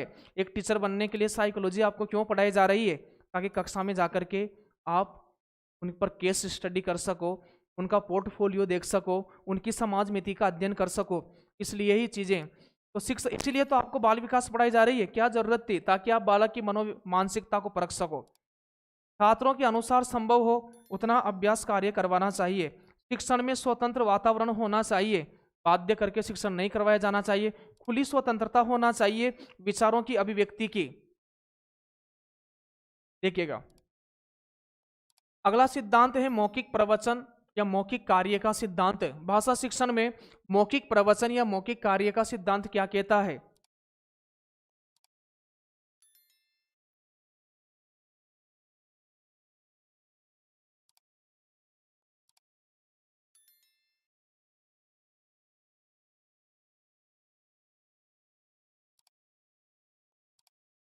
देखिएगा, मौखिक प्रवचन या मौखिक कार्य का सिद्धांत भाषा सीखने में बोलने की क्रिया का सबसे अधिक हाथ होता है, यानी महत्व होता है। भाषा शिक्षण की प्रक्रिया कर्ण, कर्ण यानी कान, देखो कानों से, और जिह्वा, जिह्वा यानी बोलना, जिह्वा से, जिह्वा यानी जीभ के माध्यम से प्रारंभ होती है। तो भाषा शिक्षण की प्रक्रिया कानों से सुनना द्वारा और जिह्वा से बोलना यानी अभिव्यक्त द्वारा प्रारंभ होती है। आगे देखिएगा, भाषा ज्ञान श्रवण से प्रारंभ होता है, उसके बाद ही श्रवण, उच्चारण और संभाषण और वदनम, वही सुनना, बोलना, पढ़ना और लिखना। ध्यान रखिएगा इस तथ्य को। पठन और लेखन सीखता है बालक, अतः भाषा शिक्षण में सर्वप्रथम श्रवण एवं भाषण कौशल का विकास आवश्यक है। ठीक है बच्चों, भाषा के आधारभूत कौशल चारों में बात करें, यदि भाषा का आधारभूत कौशल क्या है तो सुनना है। सुनना क्या है बच्चों? श्रवण है। भाषा के आधारभूत कौशल सुनना, और फिर देखिएगा कौन सा है? बोलना है। दोनों ही कौशल बालक कहाँ से सीख कर आता है? सर परिवार से सीख कर आता है। सर परिवार से सीख कर के आता है। परिवार बालक की सर अनौपचारिक संस्था है। कौन सी संस्था है? अनौपचारिक संस्था है। सर अनौपचारिक संस्था है तो क्या सुनना बोलना अनौपचारिक कौशल हो सकते हैं क्या? जी हाँ, बिल्कुल हो सकते हैं। तो देखिएगा, नाइस क्लास से सर, मजा आ रहा है। अरे डटेगा वही लास्ट तक जिसमें धैर्य होगा। यहां तक इस ढलान पर से सब गुड़क जाएंगे, लेकिन चोटी पर तो कुछ ही डट पाएंगे। कलेक्शन की दौड़ में कुछ ही आ पाते हैं। ये जो चोटी है ना, ये जो गुरु शिखर है ना, या माउंट एवरेस्ट है ना, ये इस माउंट एवरेस्ट पर पताका वही फेर आएगा, नहीं तो सब ऐसे स्लिप होकर नीचे आएंगे गुड़कते हुए। बहुत सारे लास्ट टाइम धैर्य रखना ही तो जरूरी है, लेकिन विद्यार्थी अड़े हुए हैं, डटे हुए हैं कि सर घुटने नहीं टेकेंगे चाहे कुछ भी हो जाए, पताका फहरा के ही रखेंगे, ठंडा फहराएंगे, चोटी को विजित करेंगे, श्रृंगों पर, चोटी की श्रृंगों पर पताका फहराएंगे। श्रवण कौशल का विकास आवश्यक है। इसके बाद पठन और लेखन करवाना चाहिए। दो कौशल में यदि बालक निपुण हो जाए, सुनना और बोलना अच्छी तरह हो जाए, तभी बालक को क्या करवाना चाहिए? पठन और लेखन करवाना चाहिए, पढ़ना और लेखन कार्य करवाना चाहिए। देखिएगा, मौखिक दृष्टि से क्या करना चाहिए अध्यापक को? बालकों की शिक्षण में भावाभिव्यक्ति का अवसर देना चाहिए। बालक को हो सके ज्यादा से ज्यादा अभिव्यक्त करने का अवसर दे, ज्यादा से ज्यादा अभिव्यक्त करने का। सर हम घुटने टिकने नहीं देंगे, घुटने टिक भी गए ना तो उठकर खड़े हो जाना है। बिल्कुल, सुनी गई शिक्षागत बात को तथा तथ्य रूप में व्यक्त करने का अवसर देना चाहिए। कोई बात उसने सुनी है तो उसे अभिव्यक्ति का अवसर देना चाहिए। क्या देना चाहिए? अवसर देना चाहिए। स्मरण की गई बातों की खुद के शब्दों में, 100 शब्दों में व्याख्या कराना चाहिए। यदि बालक ने कोई बात सीखी है तो उसे उसके शब्दों में अभिव्यक्ति का पूरा मौका देना चाहिए। प्रश्नों के उत्तर सुनने तथा देने को प्रेरित करना चाहिए। ये दायित्व किसका है? ये दायित्व अध्यापक का है। किसका है? यह दायित्व अध्यापक का है। विनोद जी कह रहे हैं जब तक आप हो, जब तक खत्म नहीं होगी सर। जी बिल्कुल, थकान नहीं होगी, नहीं आएगी, बिल्कुल। देखिए, विविध प्रकार की गतिविधियां करवाकर भी भाषा को सहज आसान रूप से सिखवाने का प्रयास करना चाहिए। आगे बात करते हैं मित्रों, अंतिम सिद्धांत है आज की क्लास का। देख लास्ट में देखूंगा कितने विद्यार्थी अंतिम दौर तक डटे हुए हैं। यह पूरा तथ्य समझाने के बाद में अभी मैं देखता हूं कौन कौन है, सभी का नाम देखता हूं एक बार। बहुमुखी प्रयास का सिद्धांत। किसका सिद्धांत? बहुमुखी प्रयास का सिद्धांत। भाषा के नियमों प्रयोगों एवं व्यवहारों से सहज संबंध स्थापन के लिए अनेक प्रकार से प्रयास होने चाहिए। भाषा के नियमों को, प्रयोगों को, व्यवहारों को सहज यानी आसान तरीके से संबंध स्थापित करने के लिए अनेक प्रकार के प्रयास होने चाहिए। बहुमुखी शब्द से पता चल रहा है, बहुमुखी, बहुमुखी यानी आज 12 बजे तक पढ़ने का मन कर रहा है। कल अपन आज तो नहीं पढ़ेंगे बच्चों, लेकिन कल कोशिश करेंगे। हिंदी साहित्य भी आ रही है, मुझे पता है कुछ बच्चे रूठे हुए हैं सर, फर्स्ट ग्रेड वालों का पेपर आ गया है और वो थोड़े नाराज चल रहे हैं, उनसे बोल देना कल हिंदी साहित्य की क्लास आ रही है। बिल्कुल चिंता नहीं करें, बिल्कुल भी। बहुमुखी प्रयास से क्या तात्पर्य है? भाषा सीखना केवल भाषा शिक्षण का कार्य नहीं है। इस हेतु कक्षा शिक्षण के दौरान भाषा सीखना नहीं, सीखना होगा बच्चों, यहां पर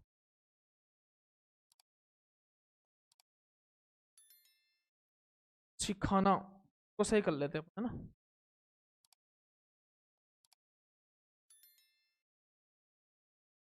देखिएगा,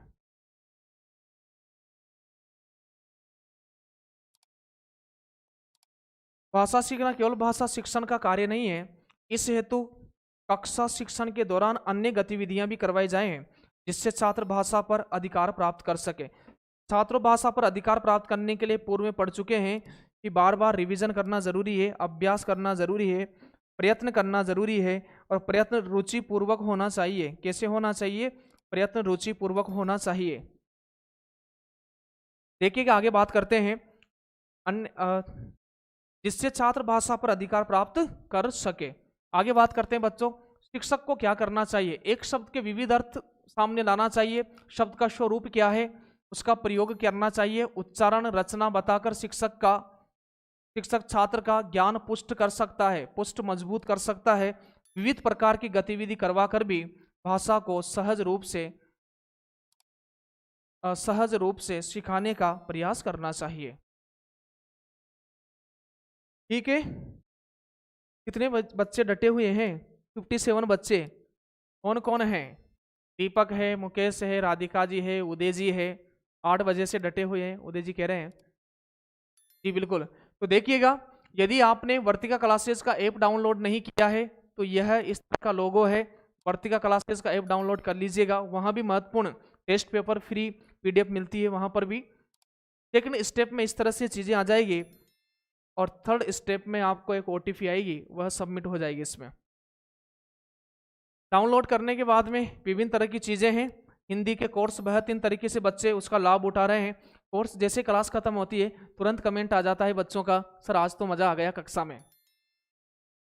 आज थोड़ा मुश्किल है, देशराज जी कह रहे हैं आज थोड़ा मुश्किल है, कल बेहतर होगा, उम्मीद मत छोड़ना हमारे गुरुदेव से, भविष्य जरूर बेहतर होगा। क्या बात है, शानदार। आगे तो क्लास खत्म होने के बाद ऑनलाइन बच्चों की तो वो भी कमेंट आते, सर आज तो मजा आ गया, हम तो पता नहीं कहाँ भटक रहे थे, बहुत सारे कोर्स खरीद लिए थे, लेकिन जो मजा आपको पढ़ करके आ रहा है वह अन्यथा दुर्लभ है। देखिएगा, थैंक यू साथियों। आज अपन यही विराम लेते हैं, कल अपना हिंदी साहित्य कोशिश रहेगी हिंदी साहित्य शिक्षा शास्त्र दोनों को साथ में लेकर के आए, लेकिन आपके दोस्तों तक आपकी जिम्मेदारी है, मैं कह रहा हूं अधिकार भावना से, है ना। तो आप बिल्कुल साथियों को जोड़िएगा। मिलते हैं कल अगली क्लास में। आप लास्ट तक ने आप मेरा साथ दिया, इसके लिए आपने मुझे इतना समय भी दिया है, सभी को धन्यवाद।